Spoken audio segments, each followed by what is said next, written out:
Obviously, this is a passionate topic for the community, so I actually appreciate this many people coming out. So we'll try to get through it as efficiently as possible. For those people standing, I apologize, but we'll try to, again, get through this as effectively and so welcome to Ohio EPA's public hearing regarding the portable asphalt plants proposed for the Alexandria St. Albans Township, and also a hearing for the draft air permit, in particular for the side of materials plant 134. My name is Max Moore. I'm a public involvement coordinator for Ohio EPA. I'll be facilitating tonight's hearing. With me, I have a number of colleagues from Ohio EPA. Ben Halton with our Division of Air Pollution Control, Amy Clyde from our Division of Drinking and Groundwaters, and Chloe Welch from our Division of Surface Water. Also want to acknowledge we have our Assistant Director, Mark Johnson, is with us, as well as our Assistant Deputy Director, Jesse Langdon. So I appreciate you two for making the time to attend. And we also certainly appreciate you making the time to attend as well, and your interest in what our agency does and the purview we will have over the plant. So let me go ahead and going to outline what the agenda is for tonight, so we have a lay of the land. So this evening's meeting is going to have three parts. We're going to have the information session here first. So we're going to give a presentation. We're going to talk about what activities Ohio EPA regulates with regard to the plants. We're going to talk about where the permits stand and what permits are pending for the plants. And then we're going to talk about how our permitting process works and how our permits are written and designed to protect the environment and public health.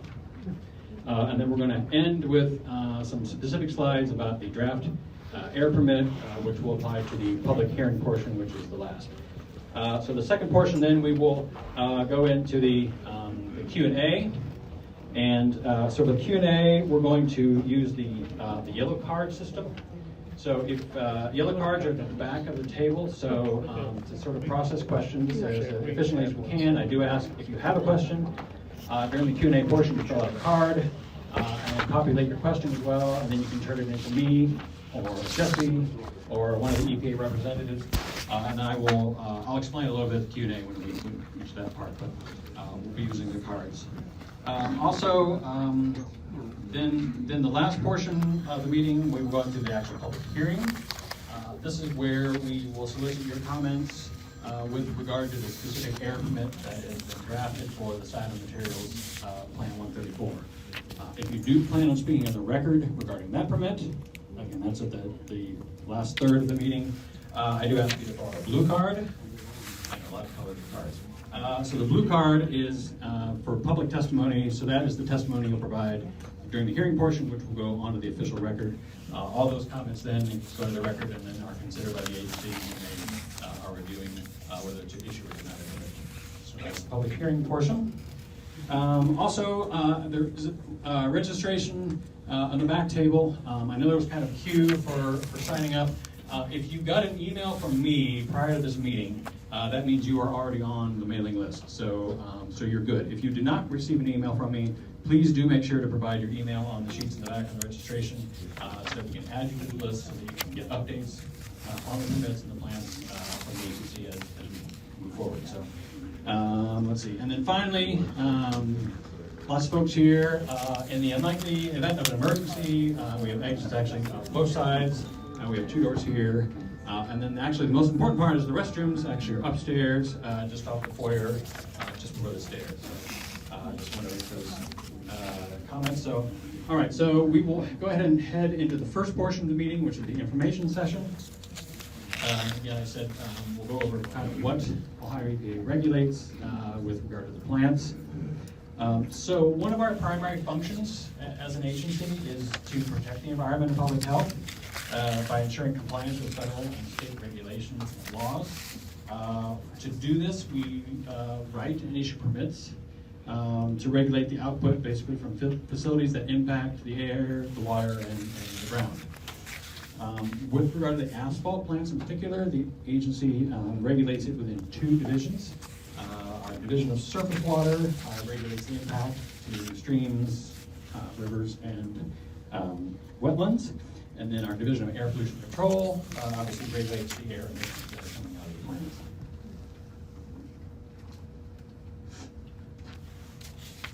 plants. In addition, while there are no permits involved, our Division of Drinking and Groundwater really protected the drinking water by monitoring the source waters and regulating the public water system. So Ohio EPA is very involved in regulation of the city of Granville's municipal water system. We're not Granville.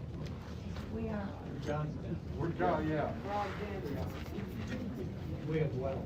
We have well. True, and we will talk about that. We will talk about that. Good clarification. Yeah. So, this is how we regulate plants. How we achieve compliance with our permits. We do have legal authority to assess and enforce compliance with the state and federal laws. We do this in several ways. We obviously review applications and then write and draft and issue permits. We monitor all the activities that occur within the permits. We run and conduct inspections on the facilities on a regular basis. We review the submitted reports and data. All the facilities that we permit are required to submit reports on a timely basis, depending on the activity, but we review all those reports and see what the data is saying to make sure they're within compliance of the qualifications of the permit. And then we respond to citizen complaints and concerns. And again, I work in the Public Involvement Center, so I'm directly involved in handling citizen complaints and concerns. So feel free to reach out to me with your concerns. My business card is there on the back table. But that's part of what I do in my daily job. So while we do regulate many actions that involve the environment, there are some that we do not regulate. And some of these are handled by other state agencies, some are handled by federal departments, some are handled by the local county or city or township governments, some are handled by even regional districts and commissions. So some of the topics that we don't cover, that we'll not be discussing tonight, are things like obviously zoning issues, siting issues, facility location, concerns with noise, traffic, or safety are outside our jurisdiction. Also impacts on property values, wildlife, those kind of things. So these things unfortunately are handled by other folks. What about exhaust? So exhaust. About 600 trucks. What about exhaust in our little strip right here? So we'll get to that during the Q&A portion. So thanks. Because we don't have regulatory authority over these topics, we'll likely be deferring any questions on those. We understand you do have concerns about these. There is a slide at the end of the presentation that we do provide some resource and contacts for the agencies that do handle those, so I'll be sure to share that at the end for you.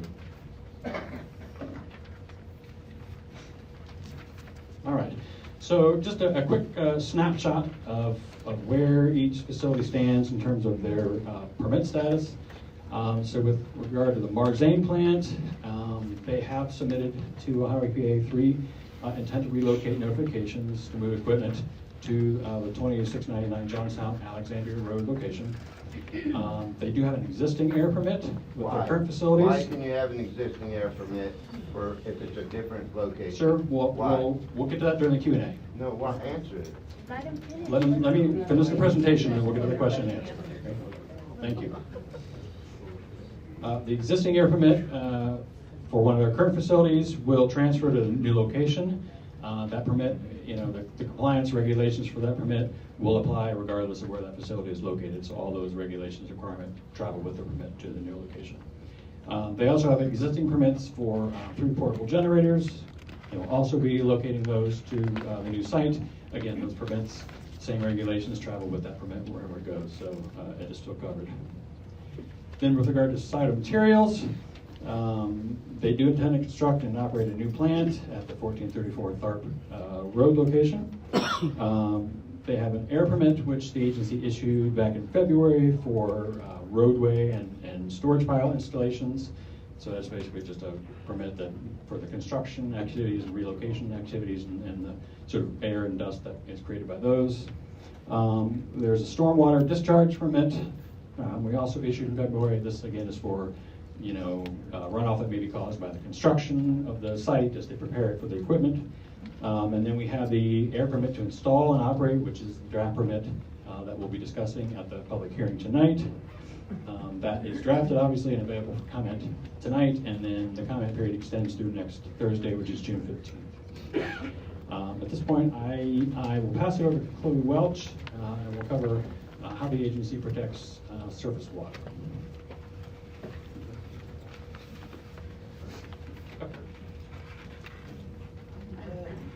Yes, you can turn to that slide. Good evening, everybody. My name is Jason Fife. I'm with the Ohio EPA Stormwater Program. And regarding protection of local surface waters, we do have 2 permits that the plants would be required to obtain. One is what we refer to as a construction stormwater permit. That's when facilities are being, we start disturbing land. That permit requires entities to develop a stormwater pollution prevention plan, which with the goal to minimize the amount of sediment leaving the site and getting into local surface waters. And then for when the actual plants become operational to protect surface waters, there's an industrial stormwater permit that the facilities would be required to obtain, and that permit requires another document called a stormwater pollution prevention plan that they would have to develop that would identify various best management practices they would implement at the site, require that they do employee training, spill response, things like that, to try to minimize any pollutants that leave the site while it's on operation and get in the local surface waters. So that's kind of 2 of the permits that would be required of plants from a surface water perspective. Next slide, please. Thanks, Jason. So Chloe Welch again, manager of our Central District Office Division of Surface Water. So just to give you a picture kind of where we are with both of these facilities currently regarding our surface water applicable, so our stormwater general permits. So for our Scioto Materials site, as Max mentioned, we do already have the construction general permit coverage out there is issued. And that is again for them to begin the construction out there once they're ready to get that started.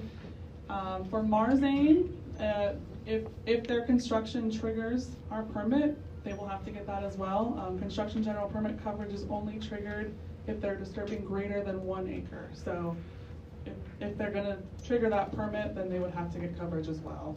They've not started construction out there yet, so that hasn't happened yet. And then for both of the facilities, regarding the industrial general stormwater permit coverage, both facilities are working through Licking County various local approvals and local regulations that they need to make sure that they're in compliance with, and everyone is on board with there.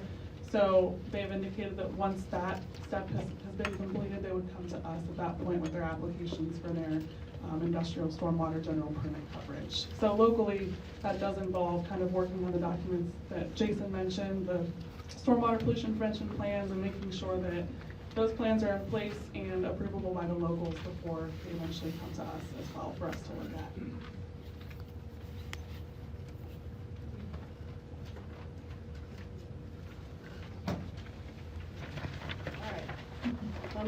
Good evening, everybody. My name is Amy Cly. I'm the chief of the Division of Drinking and Groundwaters, and we do not typically participate in meetings on air permits for things like this. But due to the interest and questions that we've received, my program has been involved in reviewing and looking at source water protection and nearby public water systems, and that's why I'm here tonight to help answer questions and provide some background on that particular topic.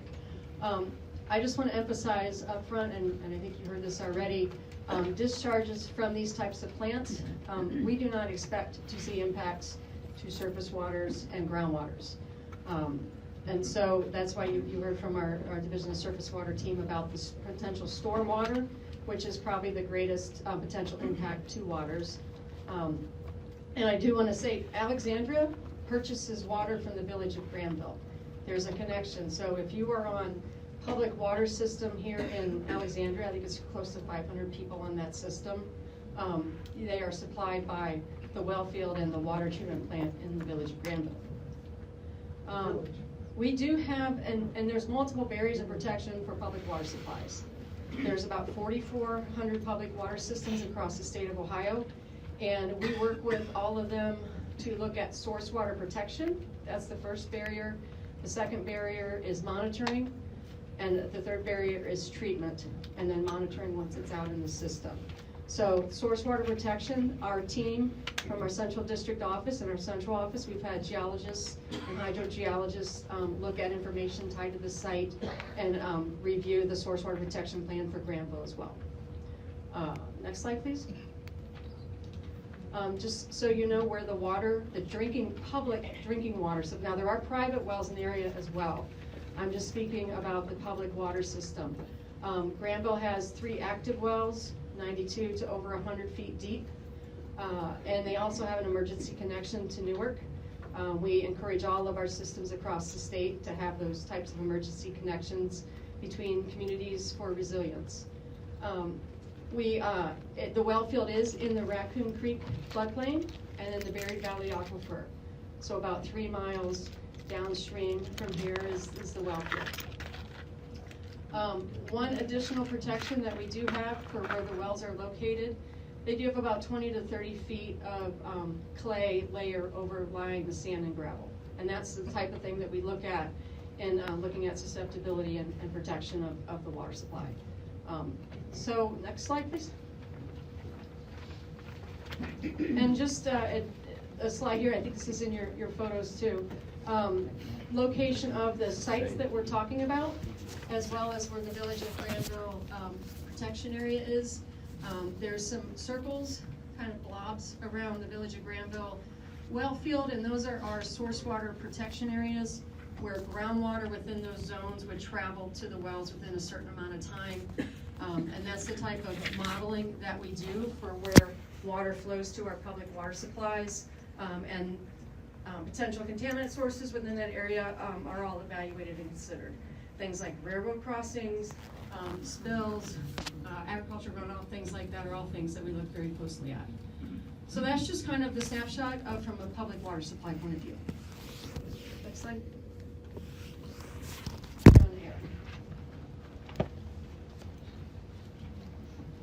Hello, everybody. My name is Ben Halton with the Division of Air Pollution Control in the Central District Office. Transition us here to the air emissions portion of the presentation, beginning with the statement at the top of this first slide here, which I'll probably refer to several times this evening. This is our core objective of our program, which is to attain and maintain the national ambient air quality standards. I'll talk a little bit more about those specific pollutants when I discuss the terms inside of the permits. We refer to those as the NAICS. If I slip and say this short term, I apologize, but that's why we've got on the slide there. Yeah, I apologize. So that's our core objective, and it's true for these plants and all the other industries that we've received permits for. Our primary ability to achieve that is achieved through our state implementation plan. We also refer to that as the SIP. Sorry. So, and then the 3 core elements of the SIP, our state implementation plan for our division, is the air quality monitoring modeling. That's how we measure whether an area is achieving the national ambient air quality standards. We use the modeling primarily to determine where to place those monitors. The rulemaking and enforcement element, it plays out in the permits as well. You'll see rule references in the permits. In Ohio, our state implementation plan includes our ability, we have pursued and received the ability to implement both our own rules and federal rules, and that's why you'll see some federal rule citations in the permits. We have the ability to include those rules in the permits and enforce those rules. And then, of course, the permitting program itself, that's the core objective of the meeting tonight, is to discuss the elements of the permits. I like this table for a couple of reasons. Obviously, it very directly illustrates kind of where these asphalt plants fit into the scale of permits and projects that come across our desk in the Division of Air Pollution Control. You can see that the asphalt plants fall in this medium category that have a singular pollutant somewhere in the 50 to 100 ton per year range. They quite often operate much less than that, and some of them are probably even permitted below that, but this is where the permits would allow them, and that's where they fall on the scale of our larger, on the scale of the permits that we receive. You'll notice at the top of the table that we have quite a few, and these are some discrete relationships that aren't necessarily directly portrayed that I wanted to discuss, but reading from top to bottom, obviously, we're looking at sources with smaller emissions all the way down to these coal-fired utility facilities that we permit in the state of Ohio. And one of the discrete relationships associated with moving down that table is that the volume of sources dramatically decreases, right? We have something like probably tens of thousands of the very small, permits aren't necessary. Just in Central District office, it may be in the hundreds of thousands in the state as a whole. And as you scale down, the volume, total number of sources that fit into these categories would be dramatically reduced. We may only have a couple of automobile assembly facilities, we only have a couple of refineries, and probably a dozen or less coal-fired utilities. And as you might also imagine, as you go down that scale, from the smaller sources that we have so many of to the ones that we have so few of, but produce larger emissions, there are more regulations, the permits get longer, more restrictions on emissions, more control equipment typically necessary as well. This slide's going to be difficult for me to do without the laser pointer, so this is kind of general information. This is a footprint of an asphalt plant. For anyone who hasn't seen it, they don't all look the same, but they have the same primary components. These two tallest towers here are liquid AC tanks.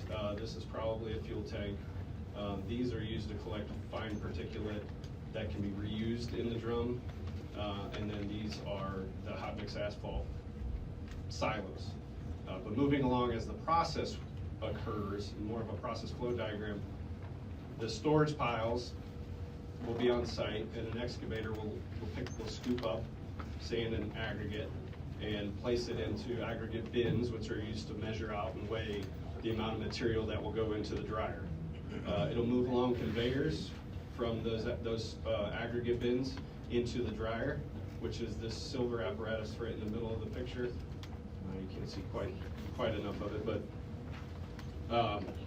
and then inside of the dryer is the pilot and the flame, right? So there's a large flame that is intended to heat up the aggregate. That's where most of the emissions are generated from the combustion of fuel inside that dryer.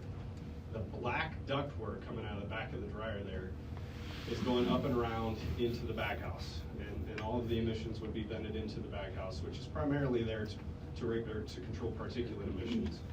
And then on the back of the baghouse is the stack, that little black piece right in between the two fine dust silos. The hot mix asphalt, liquid asphaltic cement will be introduced as the hot stone, pretty much right as it exits the drum. It's still inside of the tumbler, but right at the exit. So that's where the liquid asphaltic cement, that's the tar, the sticky stuff that keeps it all together, will be introduced there. So as it travels up this elevator into the silos, it's now hot mix asphalt. And it'll go into the silos, and it's gravity fed out into the bottom of the truck. There's a truck waiting in line here, and there's also a truck underneath that would be loaded. That would be where hot mix asphalt would be loaded into a truck. Getting into the details of the two permits that we're here to discuss, the Side Materials plant is a 400 ton per hour continuous mix asphalt plant.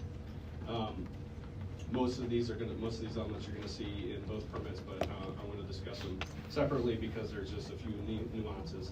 The permit does establish limits. The permit establishes limits for those NAICS pollutants, those National Ambient Air Quality Standard pollutants, same pollutants that I mentioned at the beginning. Those are carbon monoxide, sulfur dioxide, oxides of nitrogen, volatile organic compounds, and particulate matter. And the permit will address each of those pollutants. The permit requires monitoring of the baghouse for the side of materials plant. This is a newer permit. It does have a requirement for them to develop and implement a baghouse maintenance plan. It's a little more comprehensive than the older permit from Marzane, but they accomplish the same thing as the baghouse is operating. The permit requires burner tuning twice a year, so this is the direction we moved in to really target the emissions from the combustion, which is the primary source of the emissions from the asphalt plant. So the burner is required to be tuned twice a year. There'll be one within a month after starting up. Typically, it's like a June 1st date, within 30 days of the June 1st date, and then a tail end, like a fall burner tuning as well. That tuning is required to be performed by a combustion specialist, somebody who's trained in making the burner as fuel efficient as possible. And we believe that if the burner is as fuel as efficient as possible, that it will dramatically reduce the emissions, especially those carbon monoxide, oxides, and nitrogen and volatile organic compounds. They're required to certify. They're required to have certification of the fuels. We don't require that for propane and natural gas because this is really targeting sulfur dioxide, and there's very limited amount of sulfur in both of those fuels, natural gas and propane. As far as the other two fuels that they'll be permitted to use, the ultra-low sulfur diesel, it does require a certification, as does the on-spec used oil. So they're required to only receive and use fuels that meet a certain specification of sulfur in those two fuels. They'll be required to perform emission testing for one of those Clean Air for a federal rule for Clean Air Act's standards, which is the New Source Performance Standard that is specific to asphalt plants, and they'll be required to renew the permit every 5 years. This permitting category requires a permit renewal every 5 years. That gives them an opportunity to review the operations of the plant as well as us and evaluate whether we think the permit is still applicable, whether there's new rules, whether there's anything that needs to change. So that's a pretty nice element to the permit, that it requires them to reapply every 5 years. Similar elements in the Marzane 10 permit. It is a much older plant. It is an older permit. The only noticeable differences are in the baghouse monitoring. They don't have the requirement to develop and implement a baghouse monitoring plan, but they do have parameters in the permit that they have to monitor so that they know that the baghouse is operating properly. And the other difference is that it requires notifications for relocation. This plant is being permitted as portable. The other plant is not permitted as portable. And you guys are familiar with the request that we received that Max mentioned. But so they do have to notify us when they're going to move the plant, and then there are public notices associated with that if they were to request to move. I'm sorry. Martin Trucking. Yeah, there you go. Marzane. The Martin Trucking facility, $26.99. Is that right? Correct. The last thing I'm going to discuss is kind of where we are with the final stages of the application process, which is why we're here tonight. I think the application for the side of materials plant came in February. We issued the draft permit in May, and that was after receiving the information from the community. That would be necessary for us to have the public hearing to come out and speak with everybody. So coordinating that, and of course we're here tonight, June 8th, and we will be accepting comments for 1 week from tonight. If you haven't submitted comments already, please do so tonight, or have them to our office, and Max will, I believe, cover the specific information where those comments can be submitted after tonight's hearing. The comments will all be considered. We will review them all, and based on a review, we'll make a recommendation. And the director will take a final action based on a recommendation. But along with that would be a response to each and every comment that's been submitted or submitted tonight or between now and next Thursday at 5 p.m.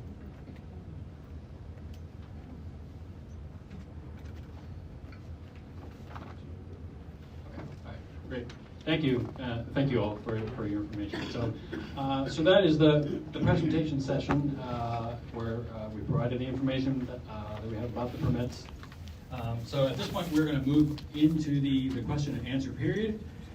So as I mentioned, we're going to employ the yellow card system for questions. So if you do have a question on the information that was presented, I do ask you to fill out your card. There are cards at the back table. You can either turn it into me or one of the EPA representatives here, and then I will call the cards in the order in which I received them. So I'll start with Q&A, and again, if you have a question, if you want to make your way to the back table and fill out the card and turn it in us, we'll go for that way. So like I said, so we're going to take clarifying questions on the information that is presented. If you have questions outside of these areas, and I know many of you probably do have many questions that fall outside of things that we regulate, again, we may not be able to answer those, or we may suggest resources that you can contact for information on those. Like I said, I will call, and when I do call on you, if you could step to the microphone and announce your name and then your question would be appreciated. You can ask your question on your card, and then you are granted one follow-up question for that. We will probably have lots of questions, so I do ask you to keep your questions short and succinct and brief as well would be appreciated. And also, I do ask you to refrain from making statements or remarks. If you have those are best given to us during the testimony period, during the public hearing. The session we're going to be going into is just for questions alone. I also, based on the number of people we have, I may have to limit the Q&A too, because we do want to allow time this evening to move on to the public hearing where we can capture your comments for the record for the air permit. So we'll sort of gauge it as we go. But does all this sound reasonable? So, yeah, okay, great. So again, like I said, we'll try to make this as efficient as we can and provide, we really want to answer as many questions as we can. So again, just keep your questions brief and we'll try to keep this moving. So I appreciate your being in here. There's a lot of folks and it's warm in here. So again, we'll try to keep this moving. All right. So at this point, I will read the yellow cards that I have. And again, if you want to come to the microphone and state your name and your question. So I have Diane, is it Poncha? It was a traffic question, so I guess that's not applicable to this meeting, so you can pass on me. Okay, great, thank you, appreciate that. Next I have Stephanie Taylor.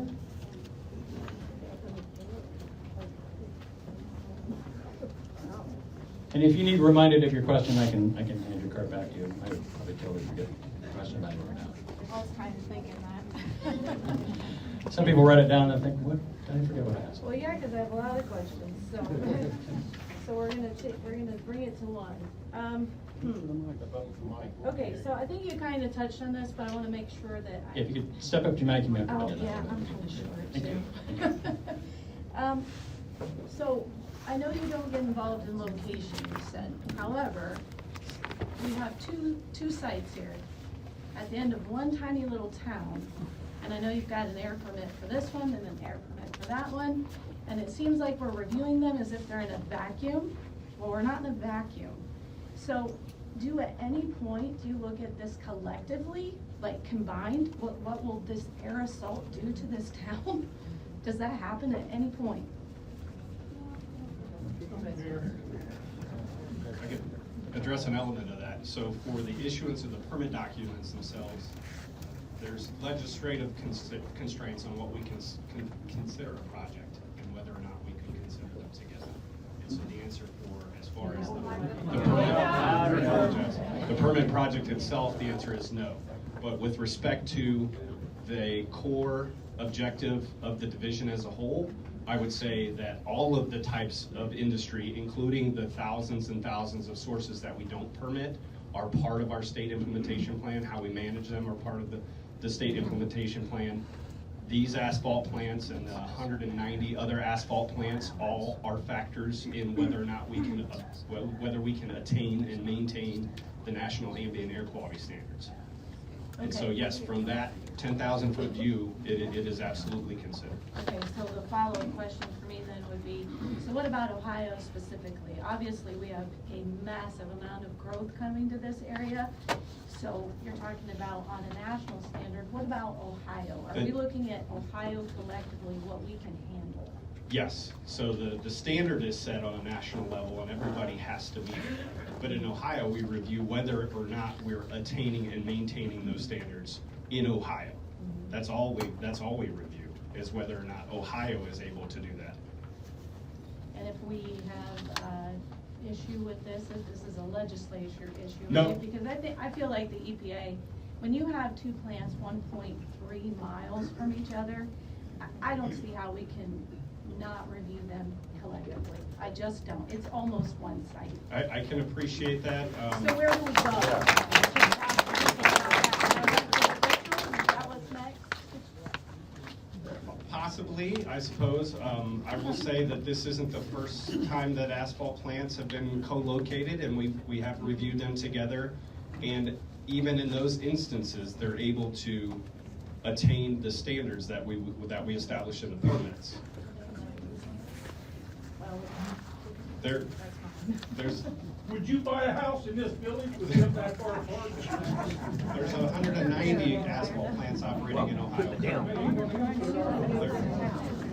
Thank you. Thank you. Next question is from David Ball.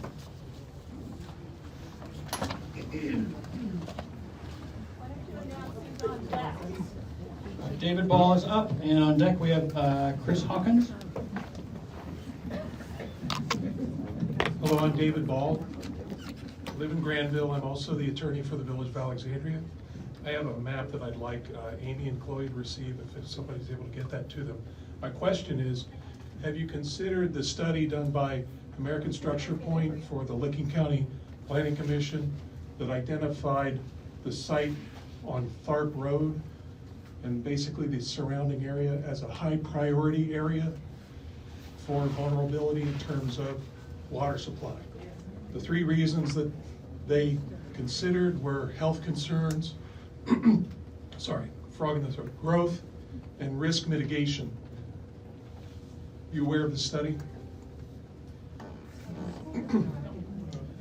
Would you contact American Structure Point and find out why they labeled this area, this precise area, as a high priority area and factor that in?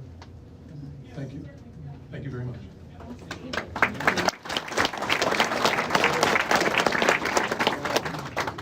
Next we have Chris Hawkins. And then on deck we have Chloe Crofton. So is it possible for residents to obtain a independent assessment of the probability of aquifer contamination? I know the hydrologists have said it's not going to be a problem, but they have to associate a chance that there is a failure. And can we get access to those reports where that was done?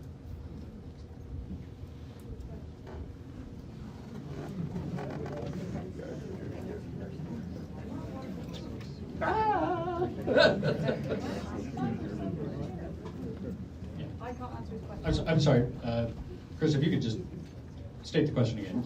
Yeah. Make it shorter this time? Sorry. How do we access the detailed engineering studies which indicated that it was safe to put asphalt plants here?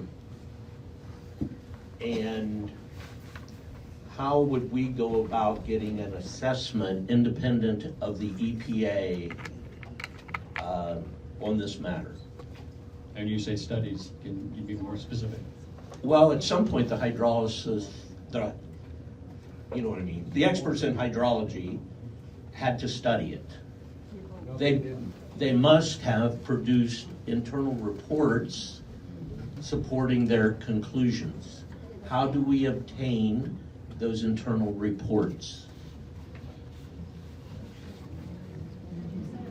I think it's responded to your Q&A, email out, your Q&A said, water safety is okay. Okay? He's questioning that. How did you figure that out? Yeah, thanks. It's in your documents announcing the meeting, your Q&A about the meeting.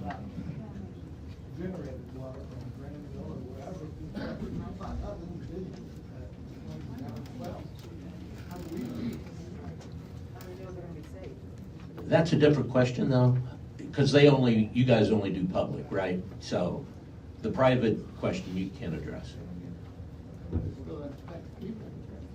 Well, as our both surface water and drinking and groundwater folks pointed out, like the discharges expected from the plants are very minimal. It's primarily stormwater, so and construction activities. So, you know, the likelihood that any contamination of the water is going to take place is extremely low, and there are protections in place in terms of the aquifer as it is. So, you know, we're really not here to talk about a lot of water quality issues because, you know, unless they're... My question is just around the internal reports that support Sure. that statement. That's very straightforward. So we have done large watershed surveys across all the watersheds in the state of Ohio. So speaking specifically about streams, we can certainly get you that data and those reports from over the years when we've studied the streams in that area. That's something that the Division of Surface Water does do. So that's something we could do if you're interested in that. That's not really my question. Okay. I'm sorry, perhaps my question isn't clear. Well, and if part of the questions are about the groundwater impacts? No, the question really is around access to the data that the experts use to come to their conclusions. There had to have been internal reports which said which justified their conclusion. My question is, how do I obtain those detailed internal reports? It's really a public records kind of question. Yeah, we absolutely, so for the groundwater piece, we look at Ohio DNR has their studies and their aquifer maps and the modeling that we've used at Granville, and that's all public. In terms of, are you asking, was there a specific study that was done at this location on groundwater that is not part of the review?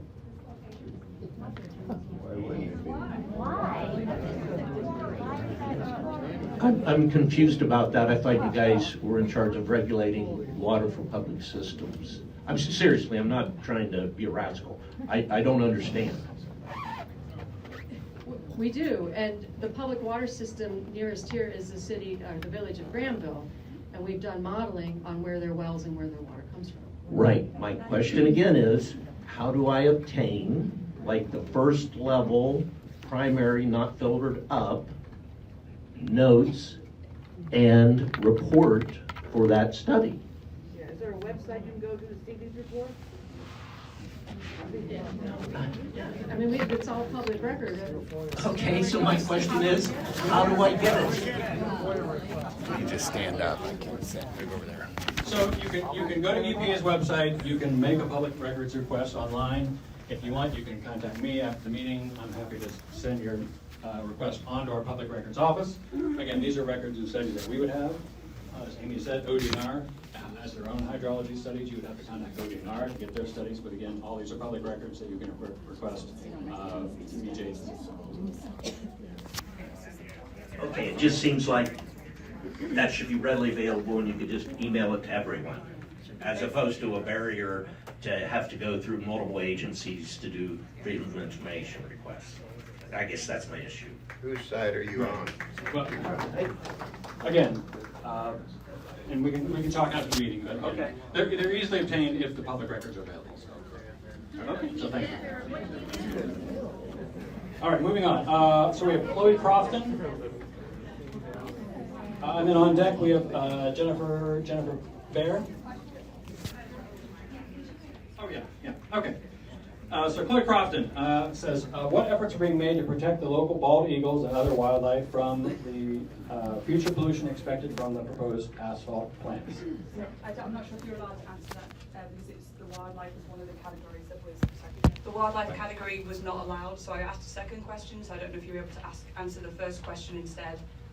Are you able to discuss the environment and wildlife in the area, or is that not the EPA's ground on this one? So wildlife would be the Ohio Department of Natural Resources, their Division of Wildlife. Right. I have a contact at the end of the presentation with contact information to check.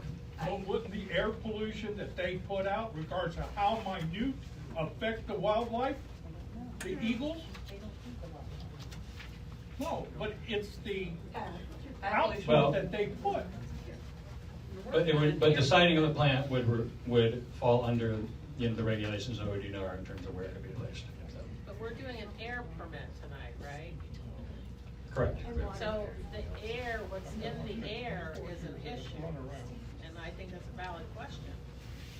I'm asking in regards to the two bald eagle nests that are awfully close to both the plants, and obviously people as well are breathing in that air, and then there's the water, but just from the air perspective, the eagles that are local represent the idea of something maybe being harmed that we want to protect, and children and people are also relevant to that. The air, everybody here is concerned about the air, Sure. but the eagles represent that because they're awfully close, and then I guess they could move away. If the air was poisoned, they would choose to move their nest, whereas all these people that live nearby and have kids and animals local, they can't just fly away and go to a new home. So it's not just the eagles that they represent protecting the air.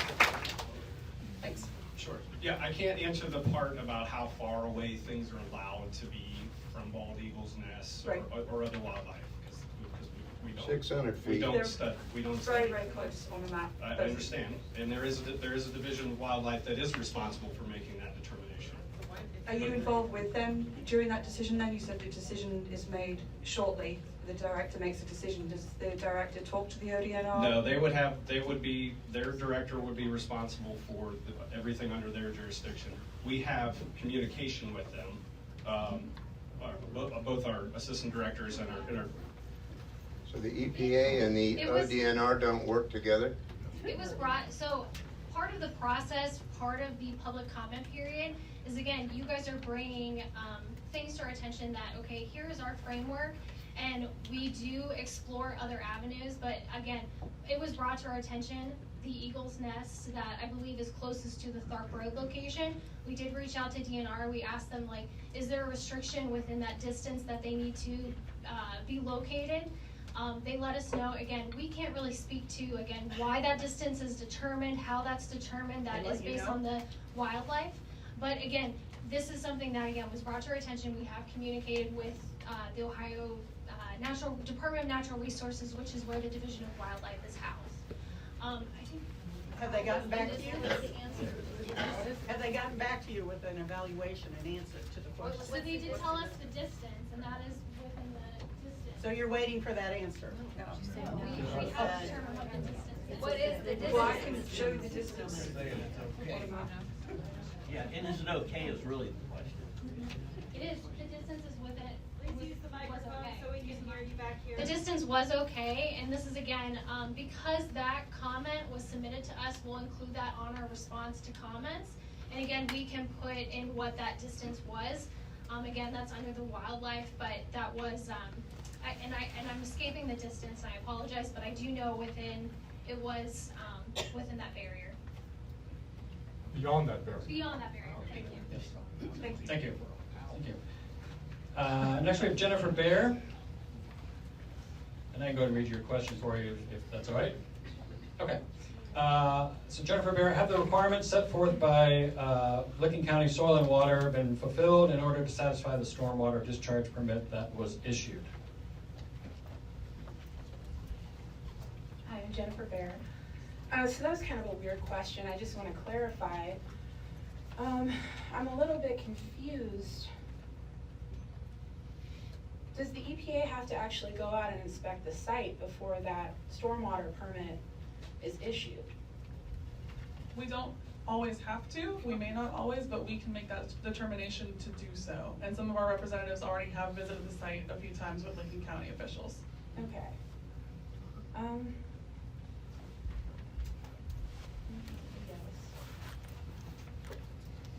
So they've obtained that permit through NPDES?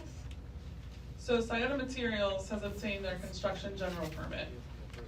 Without any inspection to the site beforehand whatsoever? I'm not sure where the inspection fell in that process, but we have been out to the site at this point. Yeah, so,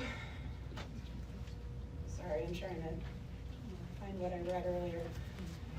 As far as I know, the EPA wasn't out until mid-March to inspect that site, but this permit was issued on the 24th. Correct. So we don't always visit sites before the permits are issued. Why not? Why is that? I mean, that seems kind of important. I don't know. I understand. That was my question. Thank you. Thank you. Next we have, so Karen Selvey asks, how are those of us with wells, I think, well protected to keep our clean water? Again, this is a question about wells that we're going to defer. I have a slide that gives you some resources to contact for questions about that. So, yeah. Did you have a follow-up question? No. Okay. All right. Next we have Carl Jennings. I can go ahead and read this. Carl, I am concerned about impacts to existing roads and traffic. What provisions are there for traffic control, turn lanes, upgrades to, pavement sections and congestion? Again, traffic issues, noise, zoning are all kinds of local issues that Ohio EPA did not regulate. That would be handled by regulations or ordinances set by the village of Alexandria or St. Albans Township. What about the exhaust? So exhaust, right? Talking about 600 trucks on this little road. Did you have a follow-up? Well, no, I was gonna say, it's not only, if there's 600 trucks a day going through there, I think 600 trucks a day going through there, as well as exhaust, there'll be a deterioration of the pavement sections, plus traffic congestion. So I think that's a very relevant issue to be addressed. It is, and I mean, I certainly understand your concern, but in the grand scope of things, it's simply not something that falls under EPA's jurisdiction. So is there any coordination? Is there any coordination between your departments? So the questions that come out of this meeting that go to other departments can be funneled to them. Are you talking about divisions within EPA? Well, I'm saying if EPA can't answer a traffic question, can they refer the traffic department to this meeting and say, this is what we heard at the meeting, can you address it? That would be a question to bring up with your local authority that has the ordinances. Oh, sure. So again, if you guys have questions that again fall outside of our jurisdiction, but in terms of like the Eagle was a very good question where again that falls outside of our jurisdiction, but we will contact wildlife and say, hey, this was brought up. The same thing kind of with truck traffic. If that is a question posed to us that, hey, we need to reach out to ODOT, the Ohio Department of Transportation. If that is something specifically, that is when the hearing, so all of these questions, just so you know, is again, back and forth between us. The public hearing is again, all of the questions that will be submitted to us that we will again, comb through and make sure that we have read through everything that you are bringing up tonight. And again, if we have to reach out to other agencies within the state to evaluate this permit, then we will do that. So again, I encourage you to make a comment. You can also send Max your comments. So I know we're gonna be doing a hearing portion where we have our stenographer who will be recording that. But again, if you wanna send us questions until next Thursday, June 15th, that again, you may go home tonight, think of one that was not answered here tonight, and again, may pose a question to another state agency that we need to reach out to, then we will do that. So I encourage you to, again, pose that question to us on the record. Why haven't you done that already? Why haven't you addressed these issues already? You're the experts. Because truck traffic is again outside of our jurisdiction. But air pollution. You don't want to talk about water either. The exhaust from the trucks. That's air pollution, that should fall under EPA. Yeah. Whose side are you on? Ohio EPA doesn't have any exhaust standards. We don't regulate But there are vehicle emission standards that you're all probably familiar with. That's where those programs are targeted for vehicle emissions. We don't have them, but US EPA does have them. All of your cars probably have a sticker on them that says that they passed the vehicle emissions standard. If it's too old, it won't, but all the new vehicles are required to. So it's not that it's not addressed from an air emission standpoint. It's not addressed by us from an air emission standpoint, but it is addressed. You want 600 trucks on your home road? And again, some of these concerns, as Jesse pointed out, you're welcome to make these as comments during the public hearing portion. Those will get recorded into the official record, and then we will respond to each one of those. So again, if you have a question that we are not able to answer, you can submit that during the public hearing portion. So to keep the Q&A kind of moving along here, I have one from Pamela Page. Right here. Okay. Two quick questions. Yeah. How Do many you mind months? stepping to the microphone? How many months will this be in operation in a year? I mean, asphalt plants used to close in November, but a lot of the way our weather pattern has changed, are they going to be running 12 months out of the year, or are they just going to be running 10? Does anybody have a clue? Is there like a parameter of their time span? There isn't a parameter of their time span. The permit covers them to produce an amount of hot mix asphalt on a rolling 12-month basis. They'll be permitted to do that in the first 12 months. It's broken down into smaller portions. There's no set timeline on the calendar when they can start or stop. Typically in Ohio, most of them don't start until April, and most of them do shut down by December.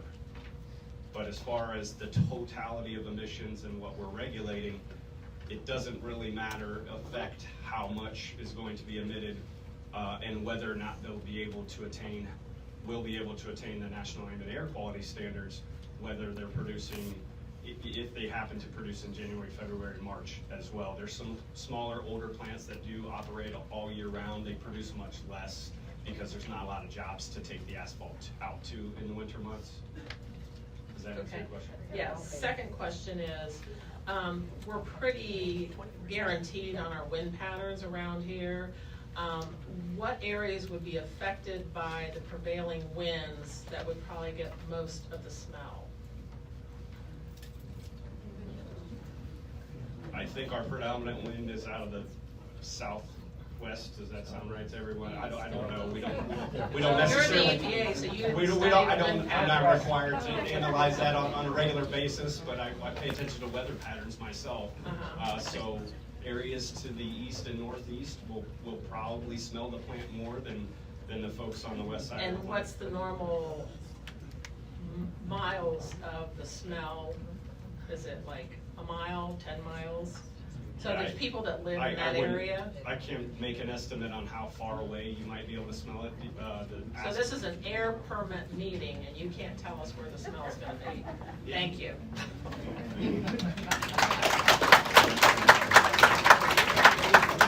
All right, next we have Todd, is it Frolking?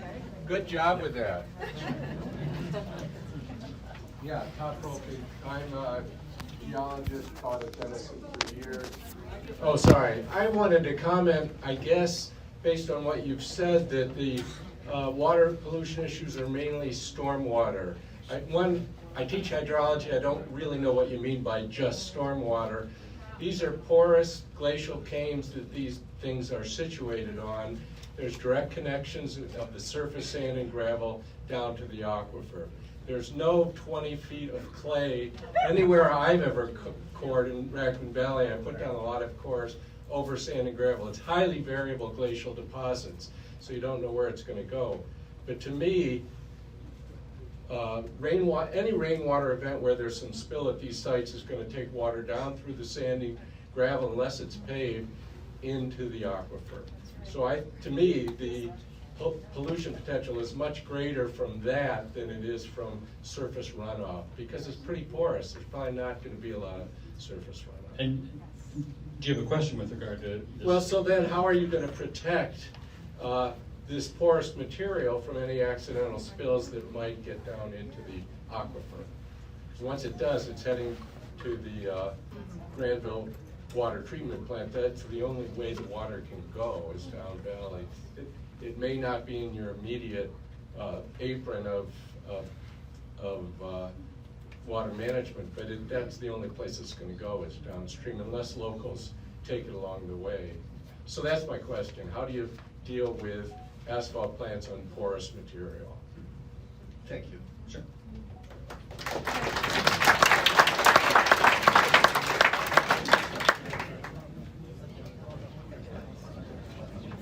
Part of the industrial stormwater general permit, we do require them to have spill prevention plans in place and procedures, and they're also supposed to be doing regular walkthroughs of all of their facilities as a part of that. If there's an issue, they're supposed to be addressing that and then documenting those issues and also documenting resolution so that we can request those records or also view them at any time if we're out doing an inspection to follow up on anything. And they're supposed to have corrective actions as a part of all of these as well.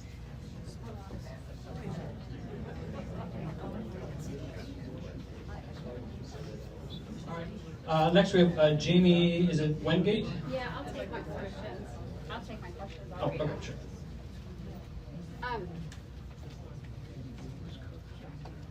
Yeah, and if you could step in the mic. Yes, I will. And on deck we have Paul Ohl. So I think some of these questions that people are frustrated because they can't answer, they're infrastructure questions, and they should be, you should head to Licking County, because that's where you're gonna get your answers. The engineer, the planning commission, that's who's gonna dictate how much traffic can go down Main Street, the air quality, that kind of thing. Sorry, I hate public speaking. So my question to you is, are there baseline pollution reports now that we can compare in a year when, so I would ask everybody here to go and get a water quality test on your well now, because in a year it might be completely different. Yes, for sure. So are there baseline now pollution reports? Measures. Yes, measures. So we can compare what this asphalt plant does to us. Are you referring to air? Air, water, all of it. The environment. We have baseline, never had a baseline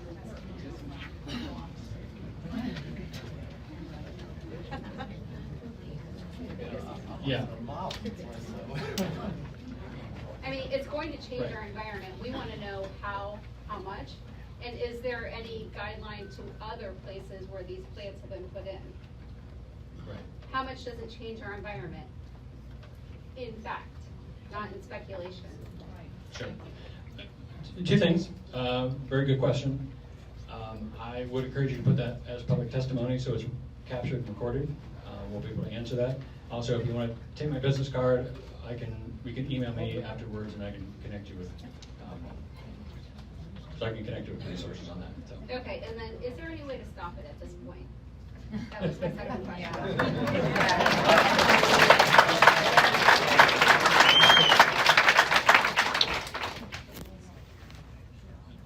I mean, what is Right. what's the course of action? If we wanted to, as a community, stop this, what can we do?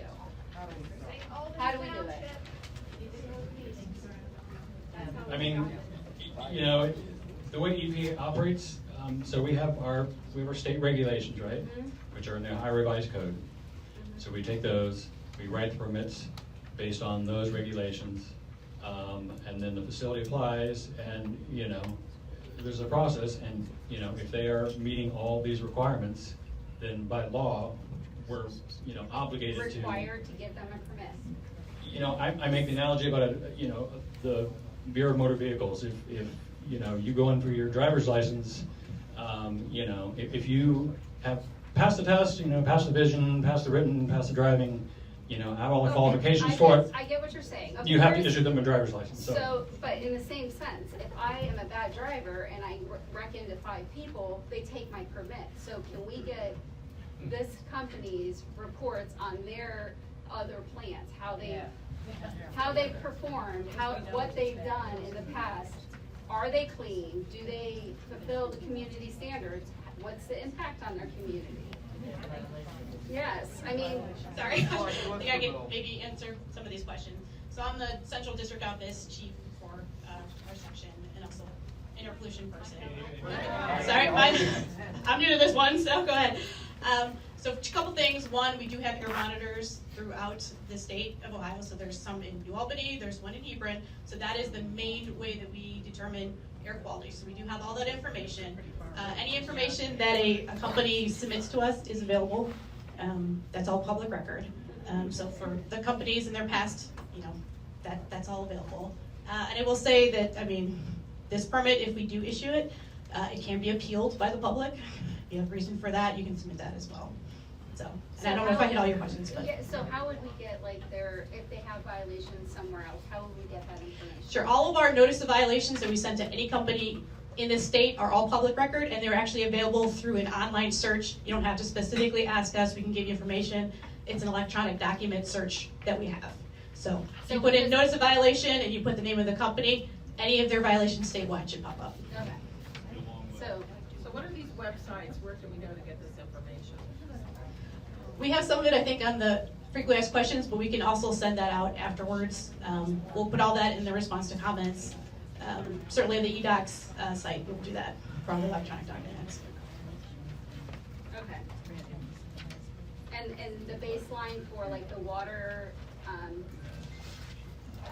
the water quality is somewhere? Yes, all those are available, I believe, on our website also. Any of the studies they've done in Raccoon Creek, that should all be publicly available. Okay. That's it. Yeah, it's epa.ohio.gov. Yeah. So we had Paul O on deck. Paul actually asked, do past EPA violations of applying companies are considered in granting permits? So actually, we just discussed that. So again, you can check on our eDoc system for past notifications of violations. Are past violations considered in the permitting process? So do you, in the permitting process, do you look at a company's past violation history, and does that come into play? Or is it you pay your fine, you go on, you commit your next violation, you pay your fine, you go on and you commit your next violation? Yeah, we are not allowed to review their past violations and assume that they're going to violate permits again. Is that policy or is that law? I don't know. It probably is policy. I will say that when we find violations, we have the ability through enforcement all the way up to telling them that they can no longer operate. But it doesn't happen. How many times does that happen? For an asphalt plant in Ohio? I can't say it never happens to anything. Okay, and then you answered my question on that. And just to piggyback off of my geologist friend hydrology question or comment, I dug a pond 25 years ago, 30 years ago. That pond, the first 2 feet was topsoil. Below that was peat, about maybe a foot to 2 feet of peat. Below that, 3 to 5 feet of clay, and then gravel. So that 20 to 30 feet of clay in that report is a fallacy. And that's it.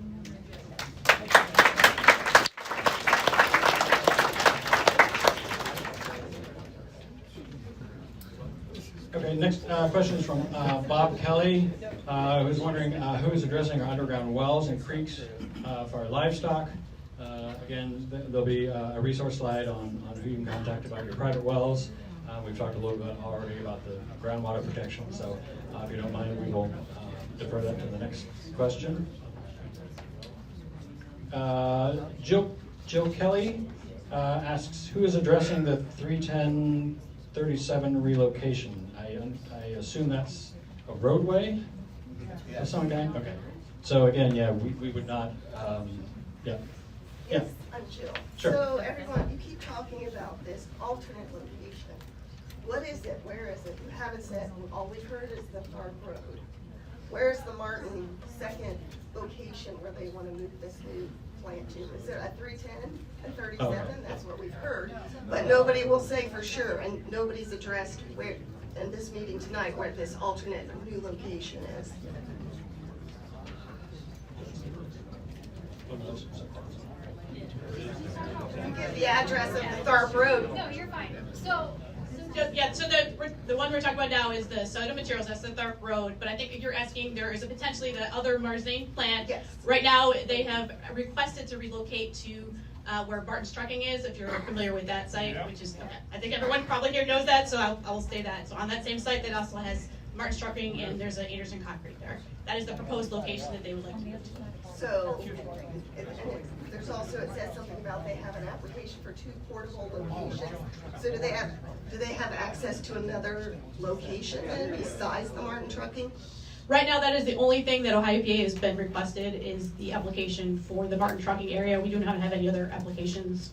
Marzane is operating in Ross County right now, so not in Okay. Lincoln County. To the Martin Trucking where it is There now. were, I think you might be referring to, there was 2 portable generators, Yeah.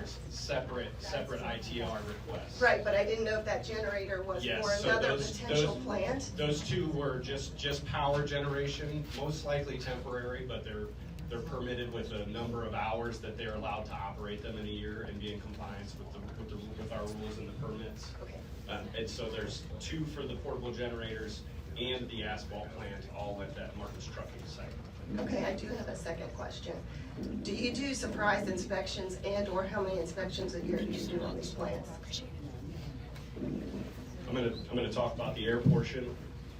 So we have a fiscal obligation on an every 5-year basis for asphalt plants. That's the permitting category they fall into. That's a fiscal obligation. So once, that way I understand, once every 5 years? That would be once every 5 year where we do a comprehensive. We are there far more often than that. We respond to complaints. We are required to respond to every complaint that we receive about the facilities. We will be out there at the facilities responding to complaints. Are there any surprise inspections? Yes. Generally speaking, when we receive the complaints, those often are, our response to that is a surprise to the facility. We don't call them ahead of time and tell them that we're coming out to inspect them. Okay, thank you. Do you call them and advise them that there was a complaint? No, we will discuss sometimes the complaints, not the complainant, when we're out there. Obviously, some of them are very specific to a portion of the plant that we need to see, and we'll tell them we want to go see this specifically as it relates to the complaint.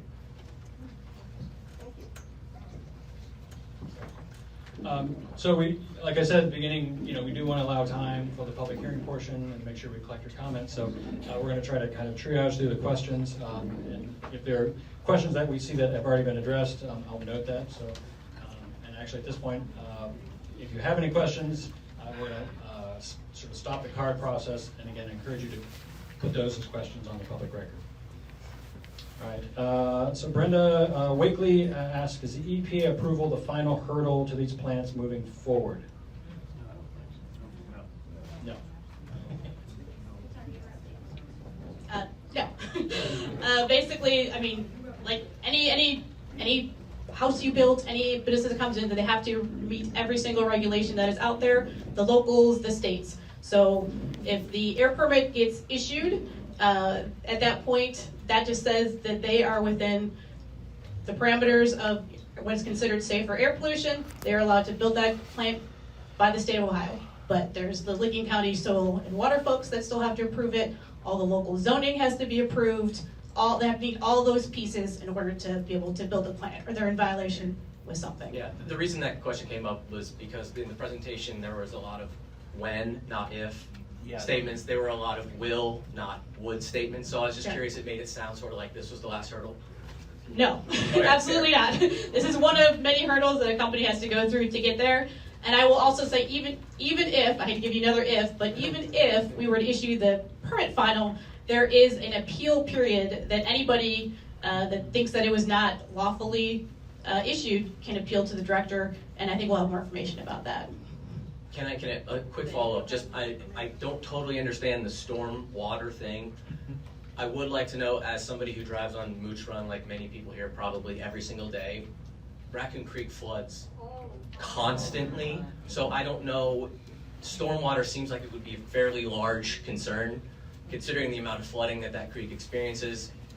From where, you know, in the farm along Moose Run all the way into Wildwood Park in Granville, that is a floodplain and floods every time it rains. So stormwater sounds like, oh, it only happens when it storms, but in reality, that's almost every time it storms. No, I mean, and that is absolutely our jargon. It is like, I mean, it's any water that is going across basically the land and into the creek. And really, I mean, Licking County Soil and Water Conservation is the main focus on that. And I know they are still reviewing that part of it, and I don't believe they have come to a conclusion yet. So I know they're here too, so I hope that they're hearing it. So I was just going to answer one quick thing.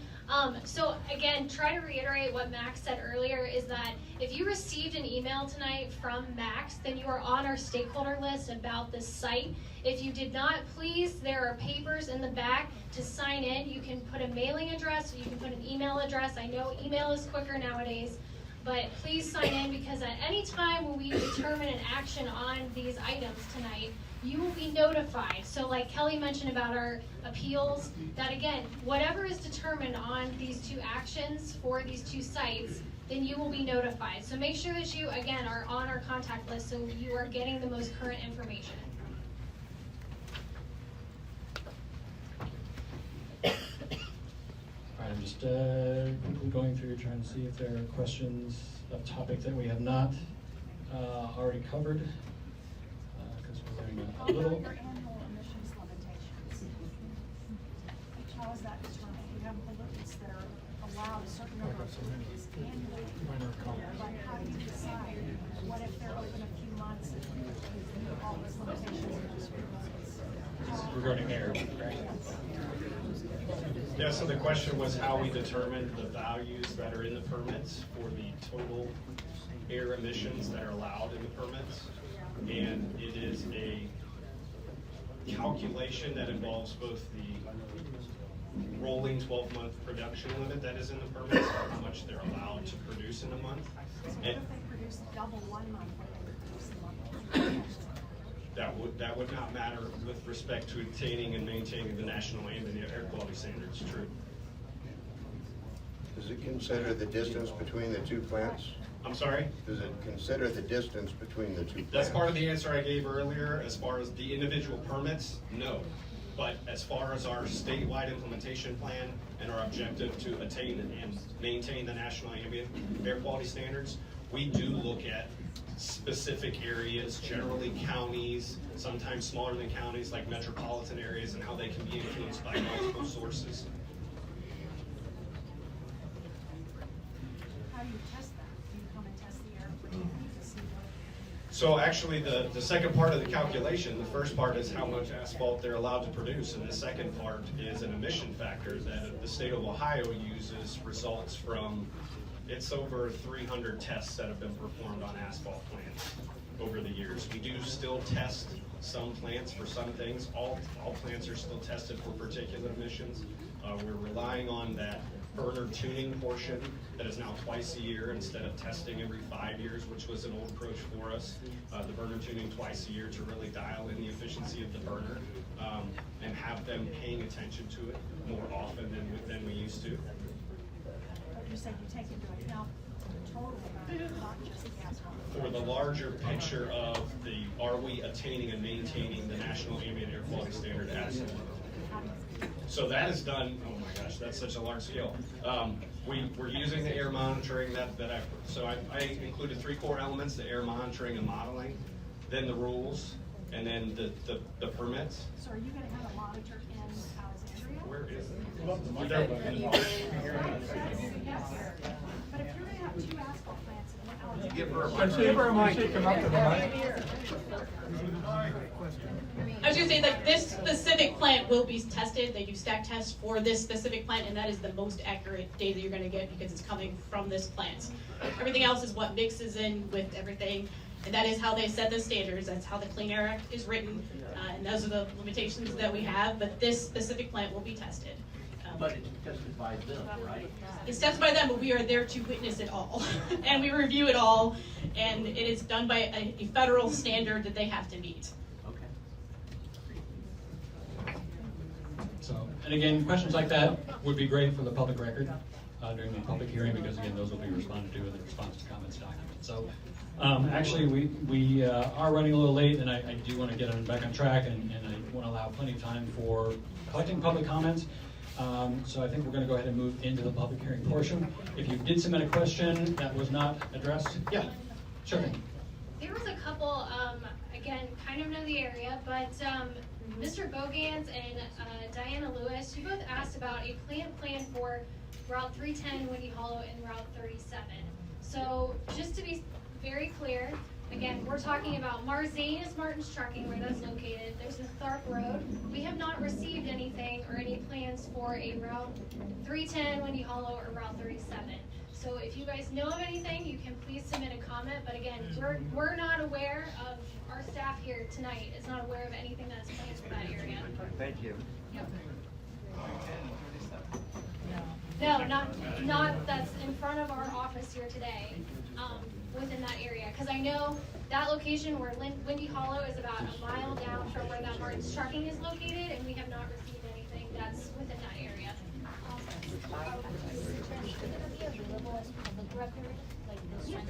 So again, yeah, just like anything with our agency, again, most of the stuff you can find online, but with the transcript, because it's, quickly turn around, it goes to our permit reviewers, but you can public records request that. So you can send an email to Max and just ask that you would like to receive a copy.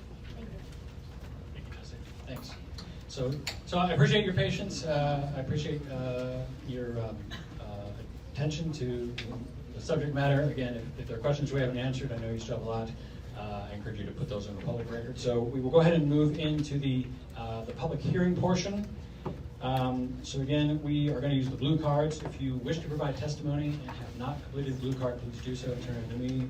I will call them again in the order in which we receive them. Thank you very much. Because of the number of testimonies, I am going to ask if you could limit your testimony to 5 minutes or less. Would be great. Again, if you have physical materials, maps, documents, or anything that you wish to submit for the testimony as written, you can submit those to me, and then we will submit those written documents into the public record as well. All right. So I'm going to describe the process. Again, we're going to do the blue cards. So I'm going to go ahead and start the public hearing. Thank you, Laura, for your patience. Oh, she's been waiting to type in for a long time. All right, so we do have a court reporter here that will record all the testimony. So I will now go ahead and read a prepared statement to start the hearing. Some of the script will sound a little repetitive, but this is a script used for the hearing, so Laura, we're ready. All right, Ohio Environmental Protection Agency, public hearing, June 8th, 2023. My name is Max Moore. I am Public Involvement Coordinator for Ohio EPA and will be facilitating today's public hearing. The purpose of the hearing today is to solicit comments from any interested parties regarding a draft permit to install and operate PTIO for a 400 ton per hour asphalt plant proposed for 1434 Tharp Road in Alexandria. Ohio EPA published a public notice to announce the hearing and public comment period regarding the request in newspapers in the area. The notice was also issued in Ohio EPA's weekly review, a publication that lists all agency activities and actions taking place in the state of Ohio.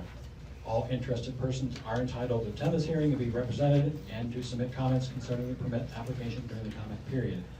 To be included in the official record, comments must be received by Ohio EPA by the close of business June 15th, 2023. These comments may be presented orally tonight or in writing. If you are sending them in writing, you can mail them to Benjamin Halton, Ohio EPA Central District Office, P.O. Box 1049, Columbus, Ohio 43216. You can also email them to benjamin.halton, Halton, at epa.ohio.gov, and I do have a slide with his contact information I will provide. Please do include the permit number, which is PO 133749 in all correspondence, and again, I reference that as well. All written comments submitted by June 15th receive the same consideration as testimony presented tonight. Written statements submitted after June 15th may be considered as time and circumstances permit, but will not be part of the official record. Questions and comments made at the public hearing will be responded to in a document called the response to comments. The director, after taking into consideration The recommendations of program staff and comments presented by the public may issue or deny the permit. The director's decision along with the response to comments are available to the public. So again, we'll make that available to you. Final actions, as mentioned before, are appealable to the Environmental Review Appeals Commission. This is a board separate from Ohio EPA that reviews cases in accordance with Ohio's environmental laws and rules. All right, so the testimony, again, I talked about the blue card. So those testifying, this is important, those testifying may only testify once, and again, if you could limit it to 5 minutes. Ohio EPA's public hearings afford citizens an opportunity to provide input. However, there is no cross-examination of speakers to ensure the record.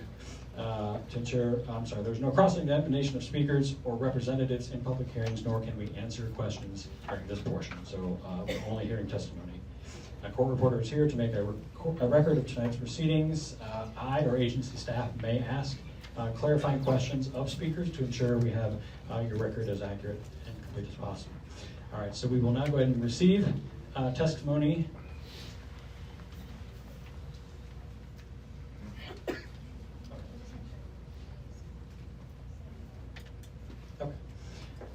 Okay, so we do have a few elected officials in the audience tonight, and we would like to invite them to come forward and make remarks.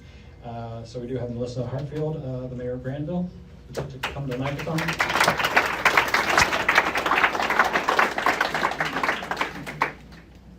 And if you'd like to please state and spell your name for the reporter. Of course. Melissa Hartfield, Melissa Hartfield.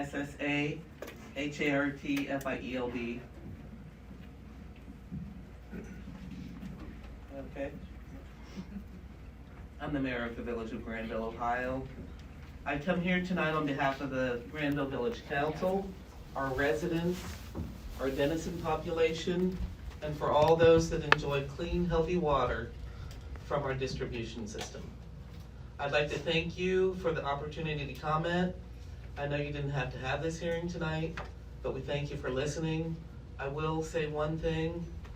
What I've watched transpire tonight, though, is a good example of why people do not trust the government. Amen. Okay, so I want to respect you. I know that you're just people, you're doing your job, but this is why people don't trust us. Probably like many people in the audience tonight, I too have distant roots to the St. Albans Township through a great-great-great-grandfather. His name was William James Wright. He came to this area in 1840. He came from New York. He lived out his life here, and he was a master carpenter until his death in 1883. Their family plot is just right down the street at the Maple Grove Cemetery downtown. The reason I bring this up is this room is packed full of people that is going to have deep, reaching generational impacts on all these people that have been here for decades, and families and generations. I understand that the Ohio EPA is only considering the air permit at this hearing. However, there are many other factors which should be considered when evaluating the appropriateness of this location. The heavy manufacturing use and its approval. I previously provided to the Ohio EPA a written letter in opposition to the proposed Shelley Asphalt plant. However, I'd like to place the following concerns on record, and I request that the Ohio EPA provide me written responses regarding how these concerns will be adequately addressed. From an air perspective, asphalt plants are by nature dirty operations. Even under controlled conditions, they release chemicals into the air such as arsenic, benzene, formaldehyde, and cadmium, all cancer-causing pollutants. Materials entering and exiting the site are less controlled. They carry chemicals, VOCs, and fine condensed particulates. Instead of providing the general response that the permits and applicable regulations are protective of human health and the environment, I ask for specifics on how Ohio EPA will ensure that the asphalt permit will continue to comply with permit requirements, especially given that Ohio EPA compliance inspection occur only every couple years. While the permit notes that the asphalt permit is not permitted to create a nuisance, How would the Ohio EPA determine compliance with this requirement if no odor levels or noise levels restrictions are included within the permit? If this permit is approved, as well as the mobile plant at the Martin trucking location, you will essentially bookend the entire village of Alexandria with pollution, whether that be air or water. Imagine if someone suggested that we bookend the central business area in downtown of New Albany with 2 asphalt plants.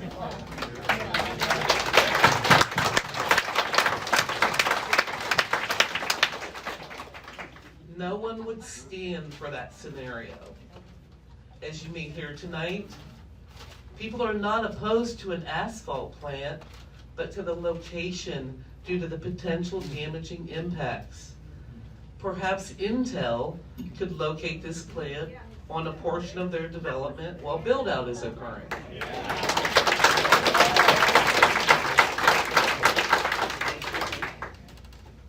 From a groundwater perspective, the location of this plant is extremely misguided for 3 reasons.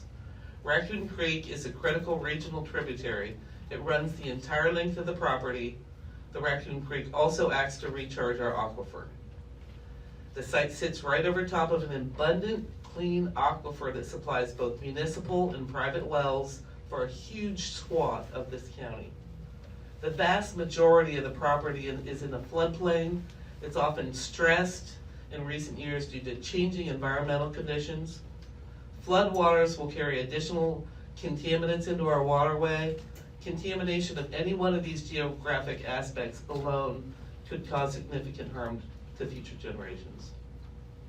The 3 taken together exponentially increase this harm to our quality of life to unimaginable levels, and you must consider them all as linked together. It's my understanding that these issues have not been addressed through the permitting process of the NPDES permit. These issues should be addressed concurrently with the air pollution permit. Given that the stormwater permit is not being issued concurrently, we request that the Ohio EPA issue the NPDES stormwater permit draft, allowing public comment given the concern. Additionally, related to the concern associated with the plant's floodplain location, it's our understanding that the Licking County Planning Commission has an outstanding notice of violation that was issued to the property owner on the proposed site. The notice of violation indicates violations of flood damage prevention regulations due to the manipulation of the property's ground elevation. It's created a rise in the floodway and the flood fringe. This confirms that the property is prone to flooding, requiring the property owner to attempt to elevate the ground to make it acceptable for industrial use. Given that the Licking County Planning Commission has indicated further that no development can occur at this site until these violations are resolved, we cannot support, nor can we understand why the Ohio EPA would issue permits for a source that is prohibited from being built due to non-compliance with related government requirements.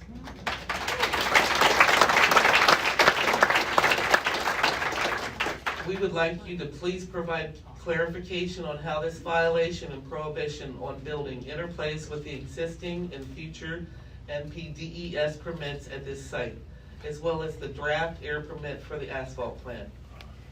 We also have a concern not only for the human residents that will be negatively impacted by the operation of the plant, but also the local wildlife that call this area home. For instance, there are bald eagles who nest in close proximity to the location. Our understanding is there are regulatory restrictions on activities that may impact such nest sites. We continue to be concerned that these proposed activities will include additional light and noise pollution that will negatively impact the bald eagles and other migratory birds that use the riparian zone as their nesting site. We understand that the Ohio EPA believes this concern to be outside of its jurisdiction. We request you to coordinate with the appropriate entities to ensure the proposed activities do not violate other state or federal requirements associated with this permit. While separate from the air pollution process but parallel, I'd like to express our continued concern regarding the pending zoning conditional permit request. We would like to remind the Ohio EPA, the Shelley Company, as well as the citizens in this room, that the current zoning designation does not support the request to locate an asphalt plant at this location without a conditional use permit. I understand that the Ohio EPA will state that the zoning concern is outside of your jurisdiction, but we believe at a minimum, the Ohio EPA should coordinate with local governments to ensure that the permission granted to install such industrial activities does not violate existing zoning regulations.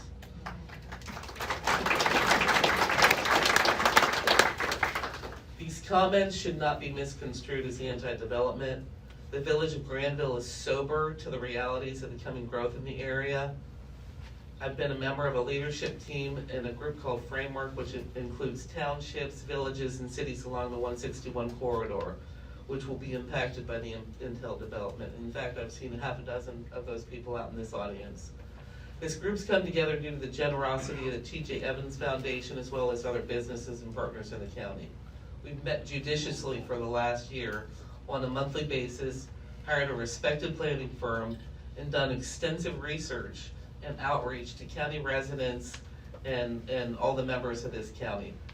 The most prevailing thing that has come up in that research is that the residents in this group want conservation of our wetlands, conservation of our floodplains, conservation of our environmentally sensitive areas. Those are the top priorities. This proposal is completely opposite of any consideration to protecting the environment. This is a question about responsible development. They're big decisions. We all, as community leaders, are charged with ensuring such decisions consider the generational effects they may have. Residents of this community and all communities have a right to clean air and water. It's a basic right, and when lost, it destroys lives and properties and communities and health and food for generations. Those losses can never be repaid. They can never be fully restored. You can only poison your water supply one time. The Village of Granville and our surrounding friends in Alexandria and St. Albans Township have no interest in becoming a Superfund site. And we respectfully ask you to deny this proposal at this location. There simply has to be a better location. And it's Shelley Company's responsibility to find that location. Not mine, not yours, and not anyone else in this room.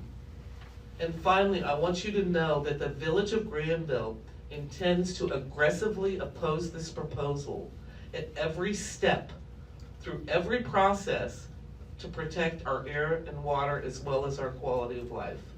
Progress is no longer successful or beneficial when you sacrifice your people, your land, and your air and your water. Thank you.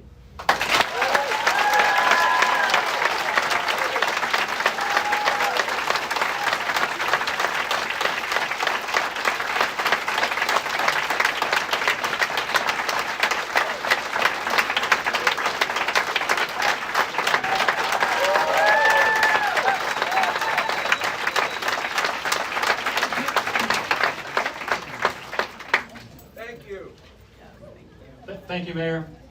Just as a note, we made one allowance for clapping, but if we could restrict that, just to make sure we collect all the comments accurately on the record. So, all right, so moving on with testimony, we have David English.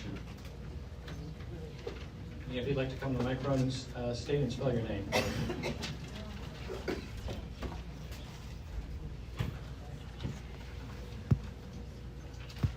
Thank you. Good evening. David English, D-A-V-I-D-E-N-G-L-I-S-H. My name is David English. I'm the Vice President for Finance and Management at Denison University. I'm speaking on behalf of Denison University. I'm also a resident of Alexandria. Denison was founded in 1831, and with that rich history comes a deep connection and duty to support our surrounding communities, including the villages of Alexandria and Granville. The Denison community felt it was imperative that someone speak this evening concerning the proposed installation and operation of the Shelley Company asphalt plant, proposed to be located just a few miles from the Denison campus. We believe the operation of the asphalt plant will have direct negative impacts on the university and surrounding communities. Consequently, we're raising our concerns this evening regarding that asphalt plant and its impacts. We request that the Ohio EPA and the Shelley Company reconsider whether the proposed location for the asphalt plant is the best location for both the Shelley Company and the many residents, students, and employees that work and reside in our community. We believe it is not. To be clear, Denison is not opposed to reasonable or responsible development. Indeed, we promote endeavors that will bring a better way of life for Ohio citizens and support a robust and healthy economy. However, we also believe such decisions require thoughtfulness and consideration when choosing locations for development that will impact entire communities. The proposal to locate an industrial activity in the form of the proposed asphalt plant in such close proximity to the residents' communities of Alexandria and Granville is clearly a decision that was not well thought out. Denison University therefore objects to the draft air permit and the proposed location of the asphalt plant for the following reasons. The asphalt plant operations will negatively impact the quality of life for our residents, including the nearly 3,000 students and university employees that consider the village their home. The permit application indicates the asphalt plant will operate 24 hours a day, 7 days a week. Therefore, residents can expect odors, noise, dust, bright light associated with its operation to extend to all hours of the night and weekend. The asphalt plant will also result in increased industrial truck traffic due to the constant hauling of liquid asphalt production materials. The asphalt plant will be permitted to release into the village of Alexandria's ambient air over 15 tons per year of particulate emissions, 90 tons per year of carbon monoxide, 49 tons per year of volatile organic compounds, 16 tons per year of nitrogen oxide, 19 tons per year of sulfur dioxide, as well as various hazardous air pollutants and air toxic pollutants. While Ohio EPA indicates that these emission limits are protective of human health and the environment, we have continuing to concern as to how Ohio EPA will ensure these limits are not exceeded given the limited compliance testing requirements and Ohio EPA's restricted inspection schedule.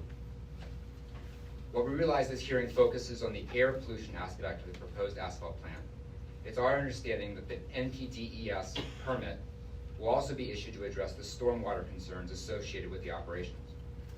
Given the concern associated with the potential contamination to waterways and groundwater resources, we ask that Ohio EPA issue the NPDES permit draft and allow for a comment period. The university has also continued concerns associated with unresolved notice of violation from Licking County Planning Commission regarding the flood damage prevention regulations, as well as the pending zoning variance request that's needed to install the asphalt plant at this location. Both unresolved issues highlight the fact that the proposed location, an area close to residential homes and located within a floodplain, is simply unfit for the proposed industrial activity. While Ohio EPA indicates these issues lie outside of the agency's jurisdiction, we do not believe they should be ignored. At a minimum, Ohio EPA should coordinate with local governments in these endeavors to ensure the Ohio EPA is not issuing a permit for an activity that is otherwise prohibited by local land use regulations.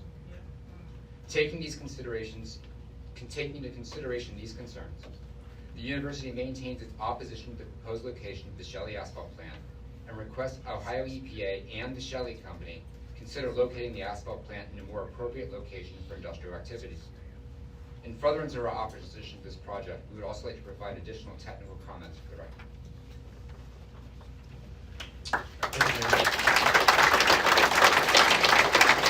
Next we have Christina Wig. Good evening. My name is Christina Wig, Christina, last name Wig, W-I-E-G. I'm an attorney at Frost Brown Todd LLP who serves as outside counsel on this matter for Denison University as well as the village of Granville. Prior to joining Frost Brown Todd, I was employed by Ohio EPA Division of Air Pollution Control for over 14 years, where I oversaw environmental and regulatory compliance concerns associated with industrial activities, including asphalt plants throughout Ohio. The university and Granville have retained an environmental consultant to complete a technical evaluation of the draft air permit and supporting application. As such, we will be providing detailed written comments to Ohio EPA expressing our concerns with the issued draft permit. However, at this time, we'd like to verbalize the following select comments on the record during this evening's hearing.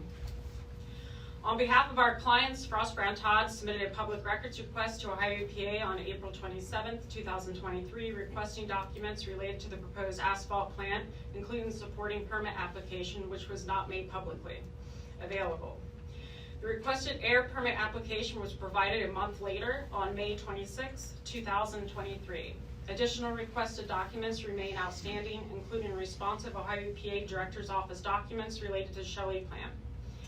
Air permits are complex. Providing meaningful technical comments in response to a draft permit is difficult, if not impossible, without reviewing the supporting application. Moreover, internal correspondence related to the permit can provide much needed insight into understanding the rationale behind the permit terms and conditions. Given we have only had 14 days, including weekends, to digest the application, and we are still not in possession of all of the documents requested, we request the remaining documents be provided and that the extension of the deadline to submit written public documents on the draft permit be granted. We also ask that Ohio EPA reevaluate the basis for the permitted air pollution allowable emission limits established within the draft air permit. Once established, Ohio EPA does not require these limits to be reduced should stack testing confirm that the asphalt plant can meet more stringent limits. Therefore, it is common for facilities to request allowable emissions based on elevated emission factors that will provide the facility with the highest allowable emission rate even when the facility is aware that the equipment could operate producing less pollution. Therefore, it is imperative that Ohio EPA ensure during the initial permitting process that the facility is not cherry-picking emission factors, but instead providing proposed emission factors that are most reflective of the actual emissions of a source that is equipped with best available technology for control purposes and is maintained and tuned to operate properly. Based on a review of the Ohio EPA permit strategy write-up and testing requirements contained in the draft permit, there appears to be a combination of emission factors used to develop emission allowables in the permit with no clear indication of why a specific emission factor was used. Our review indicates that most of the permitted allowable were based off of US EPA's AP 42 compilation of air emission factors for asphalt plants that is over 20 years old, with some of the emission factors having a confidence rating of C or below. Given the routine permitting and the stack testing of similar asphalt plants, more up-to-date and similar source-specific emission factors should be available for use. Additionally, while page 8 of the permit contains language confirming that the permit prohibits operation of the asphalt plant in a manner that causes a nuisance, there are no permit conditions in the draft permit that specifically address nuisance concerns. It is true that the permit states the permit can be modified through enforcement orders or judicial enforcement actions to address such concerns. However, the reality is that Ohio EPA rarely takes such enforcement actions based solely on a nuisance claim. In essence, a permitted entity may be able to comply with all permit terms and conditions of the permit, yet still emit pollution at levels that would constitute a nuisance. Regarding asphalt plants, typically nuisance concern includes odors, noise, and dust. Thus, permit conditions should, at a minimum, include an odor control plan. As noted previously, the university is questioning Ohio EPA's ability to determine ongoing compliance with the permit. While the asphalt plant includes limitations for NOx, CO, volatile organic compounds, and SO2, the permit only requires one-time compliance and test inspection, or stack testing, for particulate emissions only. In addition, Ohio EPA's fact sheet related to this permit indicates that the facility will be inspected, quote, regularly, but does not specify what time frame that includes. From the basis of a synthetic minor air permit such as this, Ohio EPA routine inspection frequency would entail a required compliance inspection every 5 years. And regarding how often inspection can be expected to occur for the NPDES stormwater permit requirements, the inspection frequency is a bit unclear. In reviewing Ohio EPA's correspondence related to the drafting of the fact sheet, Ohio EPA District Surface Water Manager seems to indicate that surface water inspections will be few and far between, quote, stating, "I have only one concern, and that is that the statement that we will perform regular inspections. That is kind of beyond our reach at the moment. I'd say occasional inspection, but there may be a better word," end quote. So we ask Ohio EPA for clarification on how often and under what circumstances residents can expect a full compliance evaluation of the facility to ensure ongoing compliance with environmental regulations. We also request that additional stack testing be required to confirm the asphalt plant complies with the underlying emission factors utilized in the permit for all relevant criteria pollutants. The permittee has requested a production limit of 600,000 tons per year to avoid federal Title V permitting. However, specific federal guidelines apply when evaluating what emissions can be included in a facility's overall potential to emit in order to determine if a source subject is subject to Title V or a major source PSD requirement. It is our understanding that existing emission sources may already be located on the property and that a concrete plant is also proposed to be installed on the property. In addition, it is reasonable to expect that portable generators and other auxiliary air pollution control sources will also be associated with the asphalt plant. However, the permit strategy write-up does not include discussion as to whether Ohio EPA analyzed if these sources will be considered co-located and/or serve as support equipment to one another. Therefore, we request Ohio EPA provide such an analysis to ensure additional federal requirements will not be triggered. Finally, a review of public records provided thus far indicated there may have been a previous asphalt plant at the same location up until 2003. Moreover, a citizen made a complaint to Ohio EPA that they believed an asphalt plant was disposed of by a burying at the site along with tanks of toxic substances. In addition, concerns were noted in correspondence between Ohio EPA and Licking County Planning Commission that construction debris was being used at the site as fill for which no permit had been issued. It does not appear, based on Ohio EPA's correspondence response, that any investigation by Ohio EPA was conducted or planned to be conducted to determine if there had been any improper disposal of materials, including waste at the site. Therefore, we request Ohio EPA investigate these allegations to verify that there have been no improper disposal of waste at the site and that fill used at the site complies with all solid waste, hazardous waste, and other environmental requirements. Thank you.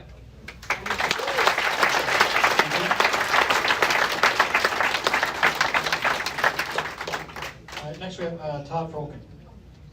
I'm going to send in a written comment. Okay, thank you. All right, next we have Ken Apache. All right, and then on deck after that is Christopher Watkins. Here's my handout. I have a handout.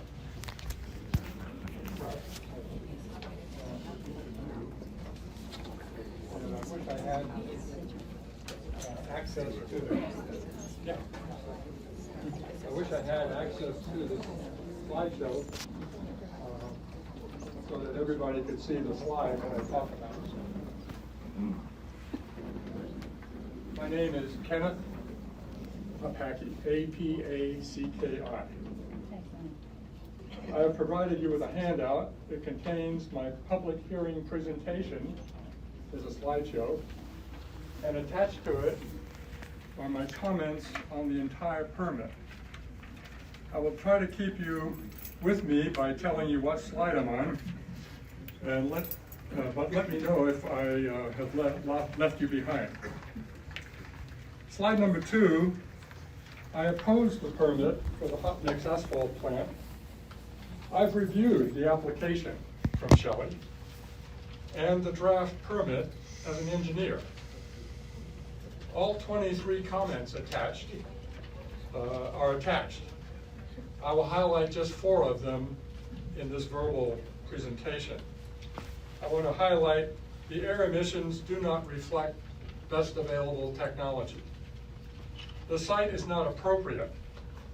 Truck traffic will overwhelm the village and is a pollution issue, air pollution issue on site. And the general permit, there's a final permit inside of this air permit. The general permit on roadways and storage piles does not protect the community. Slide 3. Page 2 of the permit shows the allowances for all the pollutants: particulate, carbon monoxide, NOx, VOCs, SO2. I have combined, this permit combines the emissions for the asphalt plant and the roadway and storage piles, even though they're in 2 separate permits. When I pull together just the asphalt plant on slide 4 and separate it out from the roadways and storage piles, they do not the allowances do not compare favorably with a study of typical asphalt plants published by the US EPA back in the year 2000. And that report is referenced above. The report provided data for a plant producing 200,000 tons a year. I scaled that up to match the permitted production of 600,000 tons per year at the Scioto plant.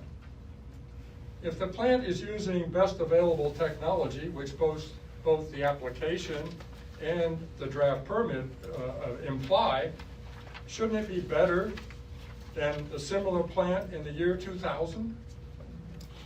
The application even requested allowances much higher than what your draft permit provides. And for the audience, the allowances are in the permit are for carbon monoxide are twice the plant in 2000. For VOCs, it's 3 times the typical plant in 2000, and for SO2, it's 7 times the typical plant in the year 2000. And Shelley requested allowances of over 10 times for SO2.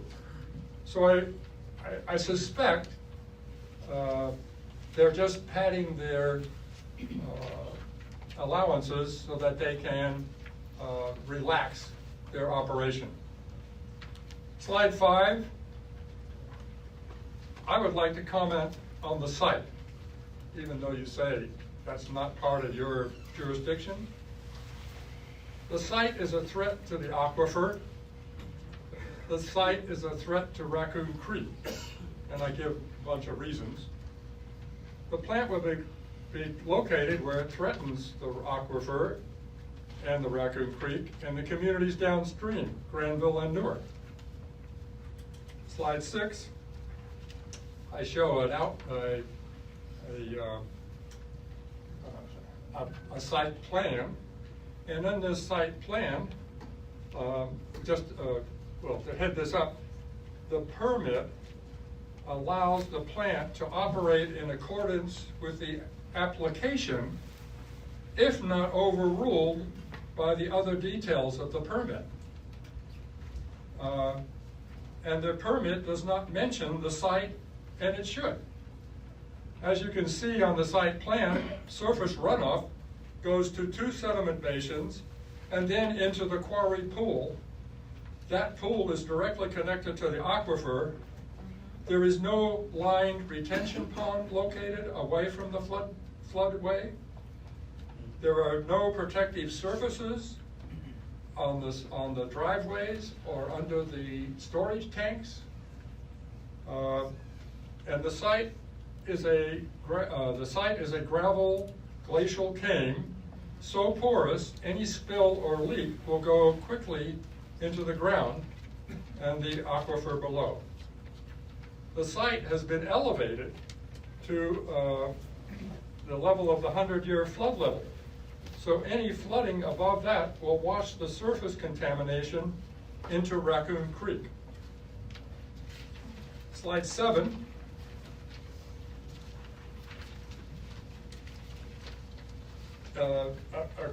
In the cover letter, this question was asked. What should you do if you notice a spill or environmental emergency? Well, it seems like spills happen at hot mix asphalt plants. You expect them to happen. The permit should protect the environment from spills. This site is the wrong place for a hot mix asphalt plant. Slide 8. I'm referring to a slide quote in your page 8. This permit, or does compliance with this permit constitute compliance with the Ohio Administrative Code air pollution nuisance. I admit I have not read the OAC rule, and I may not understand the legal definition of a nuisance, but you must consider the truck traffic generated by this plant. The planned production rate stated by Shelley is 325 tons per hour. And typically they'll run 12-hour days.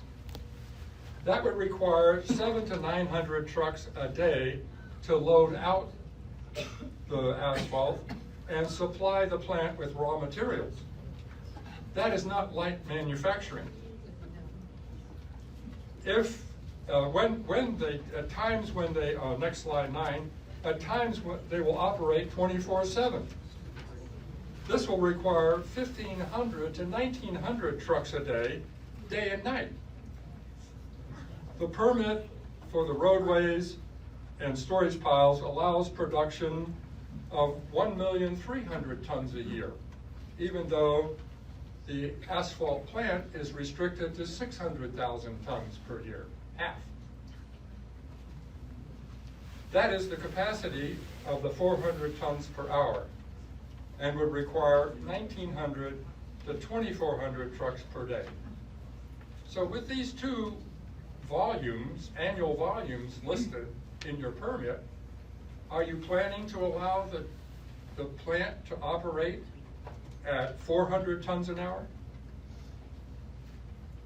I don't know why you have two parts with two listed capacities, annual production capacities. Slide 10. The truck traffic will overwhelm Alexandria, and truck exhaust is air pollution. And when you've got 1,000 trucks, they're going to be lining up and parking. Is that not part of the air permit for the plant? What's going on with all the trucks on the site with all the exhaust? In addition, noise, congestion. This is heavy industrial activity and should be an industrial park for heavy industry. By the way, the second hot mix asphalt plant is being planned for the northwest edge of town. And you've talked about Martin. Slide 11. The general permit for roadways and stockpiles. In the draft permit, you quote, emissions from these sources as they apply to consideration of the entire project are included in this document.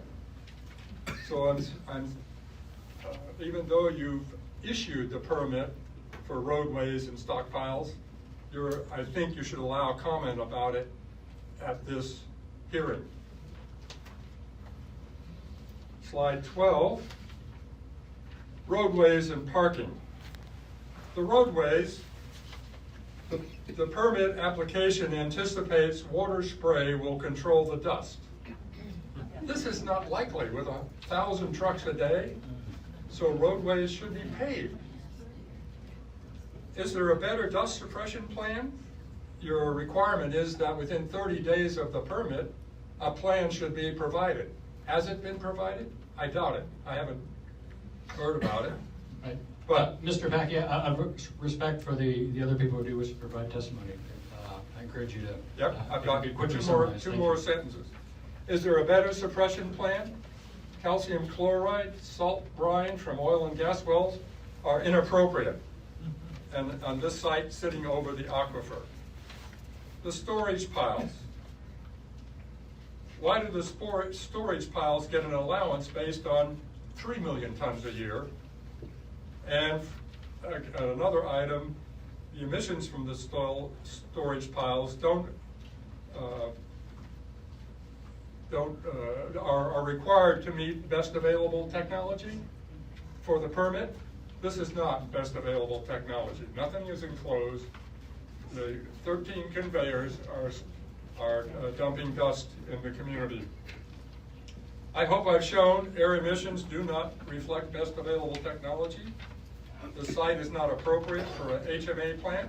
Truck traffic will overwhelm Alexandria, and it is air pollution, and the general permit do not protect the community. I'm a layman, but an enthusiastic researcher.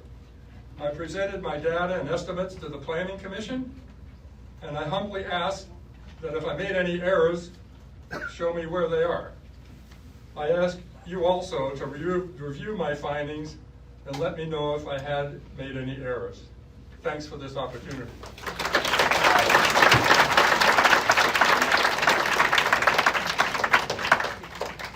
Again, and we do appreciate thoughtful and deliberate testimony. I do remind you, we would like to try to limit it to 5 minutes. We do have quite a stack of people who do want to provide testimony. If you have extensive written testimony and want to provide it to the record, we will just accept that as written testimony. You can also email it to us later. But if you do wish to read your testimony, I do ask if you could make a synopsis of it. That would be great. The next, we have Christopher Hawkins. All right, and then on deck after that, we have Gene Pendleton. How will the Ohio EPA reconcile the dramatically different assessments of the subsurface geology of the relevant areas and the potential impact on water quality? Dr. Folkeng's comments during tonight's Q&A session raised concern in me that the chemicals from the asphalt plant may contaminate the aquifer due to the porosity of the subsurface. EPA's presentation indicated a 20 to 30 foot clay layer was present and that contamination would not occur. I request that the EPA provide me a link to the Freedom of Information Act request form so that I might file the paperwork that would require the EPA to send me all notes, reports, correspondence, and associated documents with EPA's assessment of that material. Thanks. Thank you.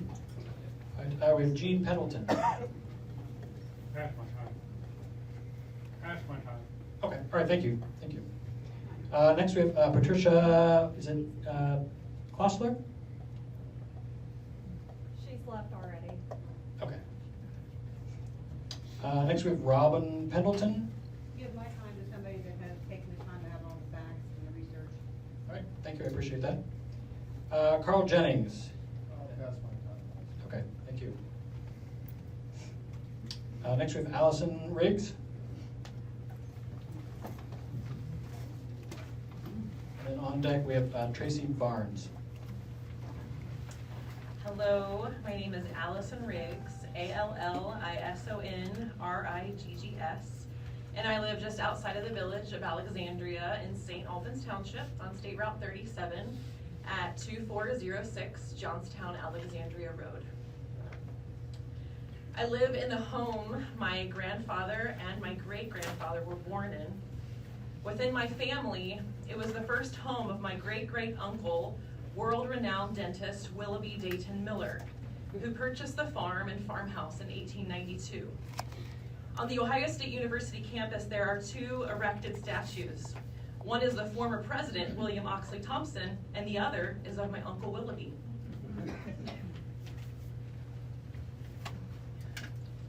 He is the world's first oral microbiologist and a history maker within the field of dentistry worldwide. His statue is right outside the dentistry building at Ohio State. In short, Uncle Willoughby discovered the cause of tooth decay.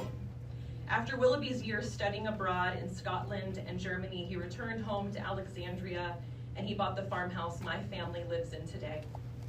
From Uncle Willoughby to now, my children are the 7th generation of our family to reside in the home and steward the land we have in love and legacy. The home 2 doors down from us was a part of the Underground Railroad, among other homes and buildings here in Alexandria. A story passed down in my family is that my great-great-great-grandmother Sarah helped a mother on her way to freedom give birth to a baby in the underground room of that house. I note these stories of history to you, and which we all receive from their fruit now in these modern times, because I share tonight from a position of deep connection to this land of Alexandria, to our historic heroes and pioneers, from the home I live in and my rich family heritage.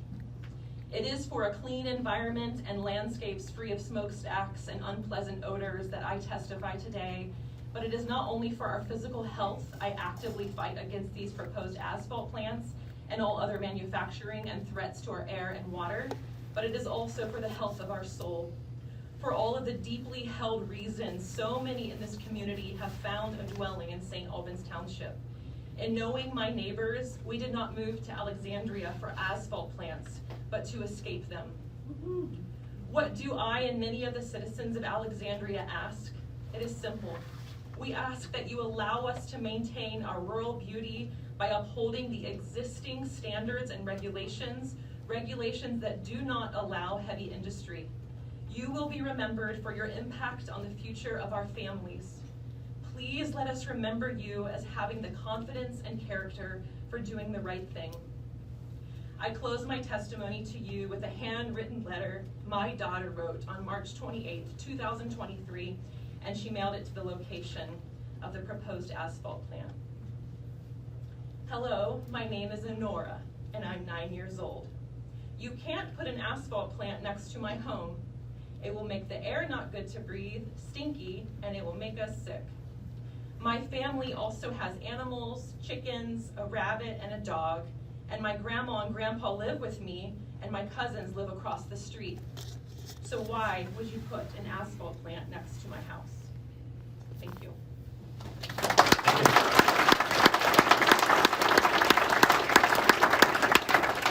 Tracy Barnes. And then on deck, Diane Poncho. Hi, it's Tracy Barnes, Tracey Barnes. I'll keep it short, not sweet. I want to thank you all for being here. Really, thank you for coming here, taking this time to talk to us. Thank you for allowing us the opportunity to speak. Thank you to everyone for coming here.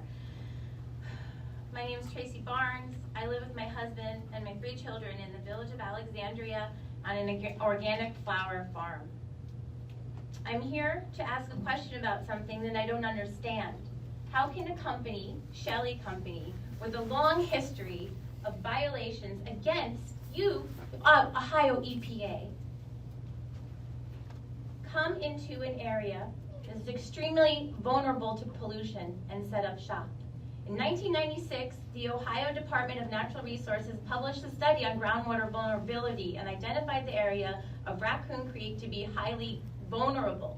So you're telling me that a repeat violator of your rules and your regulations is going to come into an environment of high vulnerability to pollution, set up an asphalt plant, and everything is just going to be fine?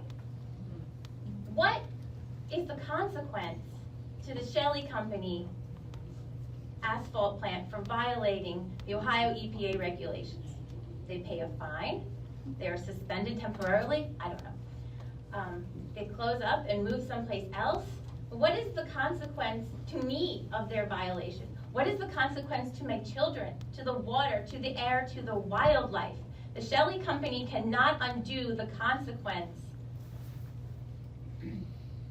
to my, the Shelley Company cannot undo the consequence to the air and water. The water cannot be unpolluted. The air cannot be unpolluted. The toxins cannot be taken out of my body or my children's body. The consequences to the public and environmental health to a violation are far, far greater than the consequence to Shelley Company, the guilty perpetrator. Yet they continue to build and conduct business as usual. So why are we here begging you not to put this asphalt plant? Why isn't Shelley begging you to have an asphalt plant? If I was a convicted pedophile, could I work at a daycare center? And I'm not mad at you, I'm not yelling. If I was, right? If I have 4 OVIs, I lose my license. I can't drive again. So, why would a convicted violator of EPA regulation, your regulations, even be considered to build such an asphalt plant in an environment that is extremely vulnerable? How will the EPA monitor these sites? If they are portable plants, does the Ohio EPA actually have a responsibility to monitor these sites? How will the Ohio EPA ensure that it is protecting the air and water in our community? How will we even know? Please, I implore you, look at these two plans, number 134 and number 10. Do not look at these plans, number 134 and number 10, as separate entities. Consider the gravity of your decision. Both of these plants, in addition to the trucks carrying asphalt to and from the plants, are going to create a dire air quality situation for this community. Please make your decision in the best interest of public and environmental health, and not in the interest of Shelley Company, which is a violator of your EPA regulations. Look at my face, look at the face of my children and everyone else in this room. We follow the rules. We follow the laws that are set forth. We have not violated your regulations. So please side with us, not a company that continues to disrespect and disregard your very existence. Thank you for the opportunity to speak tonight.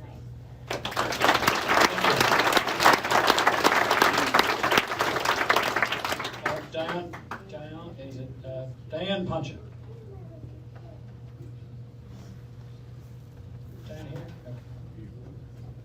Okay. Next we have Emily, is it Vile?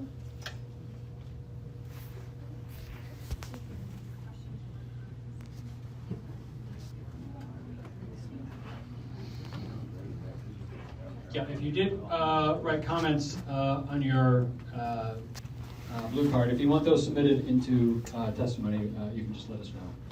Well, go ahead. I was going to say, a couple people have already left, and if you do have comments that you wish to submit tonight, if you want to write those down, you can write them on the blue cards if you have other pieces of paper, but we will accept those if you don't feel like wishing to speak right now. So a couple people have handed them to me, just so you know, you can submit those as written comments. Yeah, good point. Is Emily Vile here?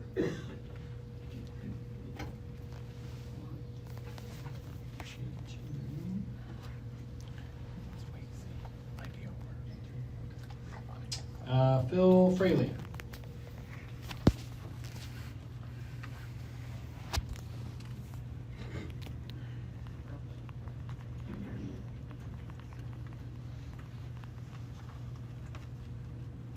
My name is Phil Fraley, P-H-I-L-F-R-A-L-E-Y.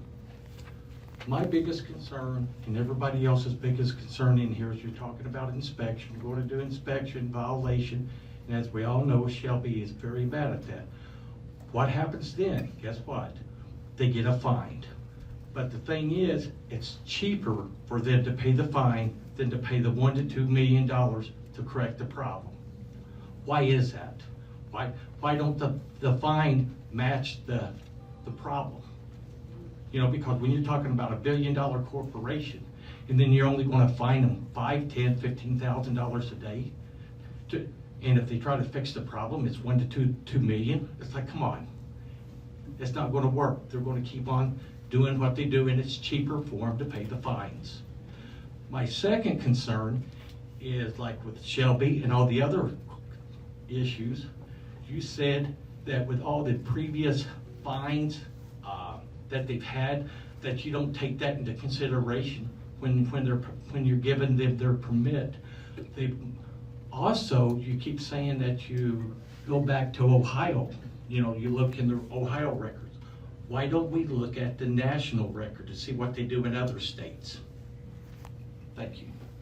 Thank you. Next we have Kathy Jensen. Kathy here? Right. Next we have Stephanie Taylor. And then on deck we have Brenton Wakely. Stephanie, is Stephanie here? Yeah, okay, great.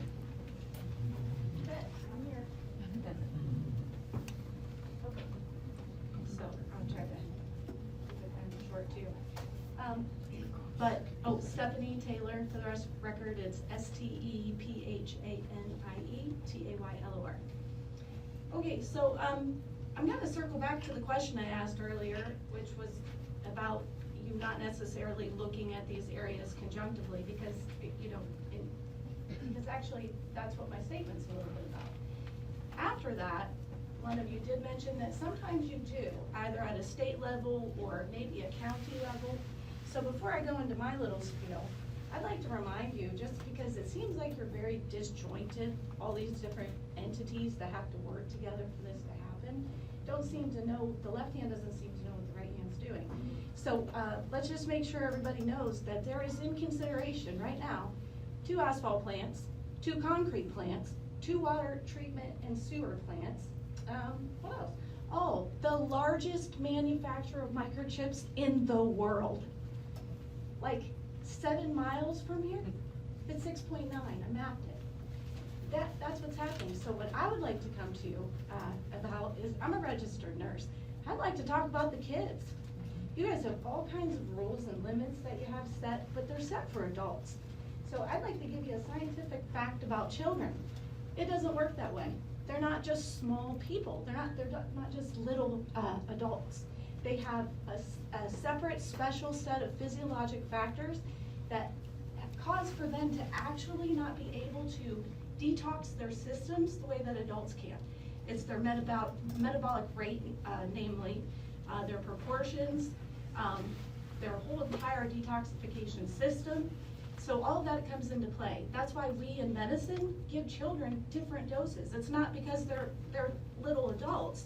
It's because everything about them is different. So we have all these emissions we're talking about.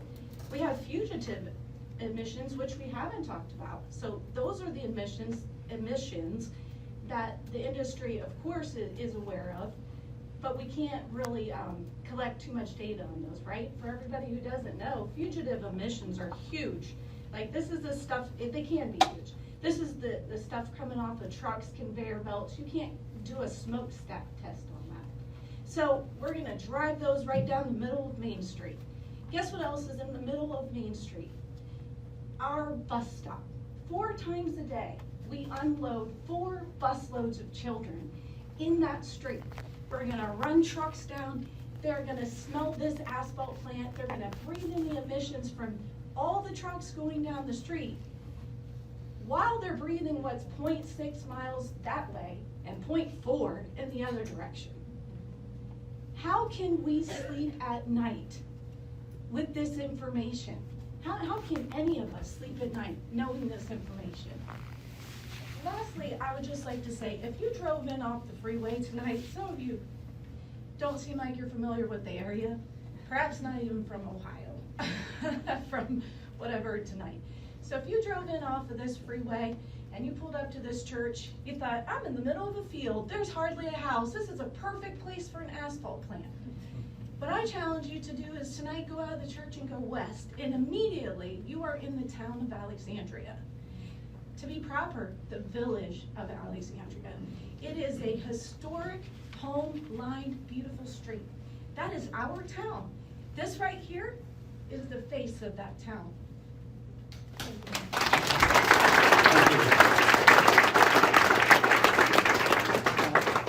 So the last card that was submitted to me, is Brenton Weekly.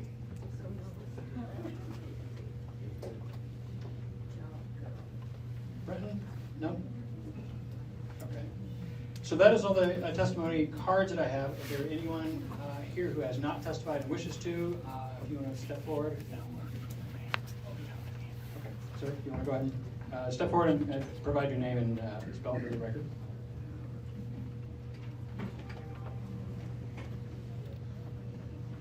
Yes, my name is Howard Kern, Howardkern. I spent 24 years in the United States Air Force. I'm a Vietnam veteran. I moved into this little village 34 years ago. I spent my entire Air Force career working fuels. And I can tell you right now, 1 drop of oil will contaminate 1,000 gallons of water or more. You go to any military base, you're hearing about Camp Lejeune and their water problems. I've been stationed in Michigan. Our base there is the same way. Maine's the same way. New Mexico was the same way. You got fuel spills on the runway. Fire department comes down, hoses it off into the ground, and it goes into our water tables. That's what's gonna happen there. You go down 16 toward Newark. Who's doing all the construction down there? Who's doing the construction on the ETEL? Shelley Sands. They are the largest construction company in the United States. They want this here because they can run more trucks and get more work done, and it all is for the mighty dollar. That's all it is, folks. They don't care about our little village. They don't care at all. What they want is the money. And you go to Newark and look at all the construction equipment. Shelley Sands on it.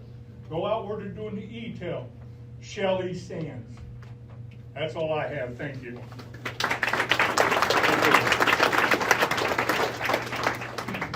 Did you have testimony? Yeah, good evening. At the last minute, I decided I would. My name is Andrew Botar Dillon. It's ANDREWBOTTAR-DILLEN. This is my son, Neil. And as a resident and elected official of the Village of Alexandria, I did feel compelled to speak at the last minute when I saw that nobody else was going to. I feel that as the community closest to where these plants are going to be located, and as the ones that will be most directly impacted by it, somebody from our elected body needed to speak up. So that's why I haven't prepared any kind of testimony. My son and I live off of State Route 37, East Main Street in town. Okay, the truck traffic is already out of control. It's ridiculous, quite frankly. I'm not against controlled growth. I'm not against expansion. In fact, I think it has many benefits. However, as many have echoed already this evening, this is the wrong place. Okay, when these trucks are flying down this street, my windows rattle. My son plays in his front yard and gets covered in dust. He comes in, he's filthy. I have to give him a bath. There are way more implications to this plant than what's being considered. I understand you guys have your purview and you have your limits. But seriously, this is a human impact. Let's do a better job. Let's find somewhere else. And again, I'll echo the comments made. This is not your job. It's not my job to find a place for it. It's Shelley Company's job. So I challenge them, go find somewhere else to put this that's more appropriate. Thank you.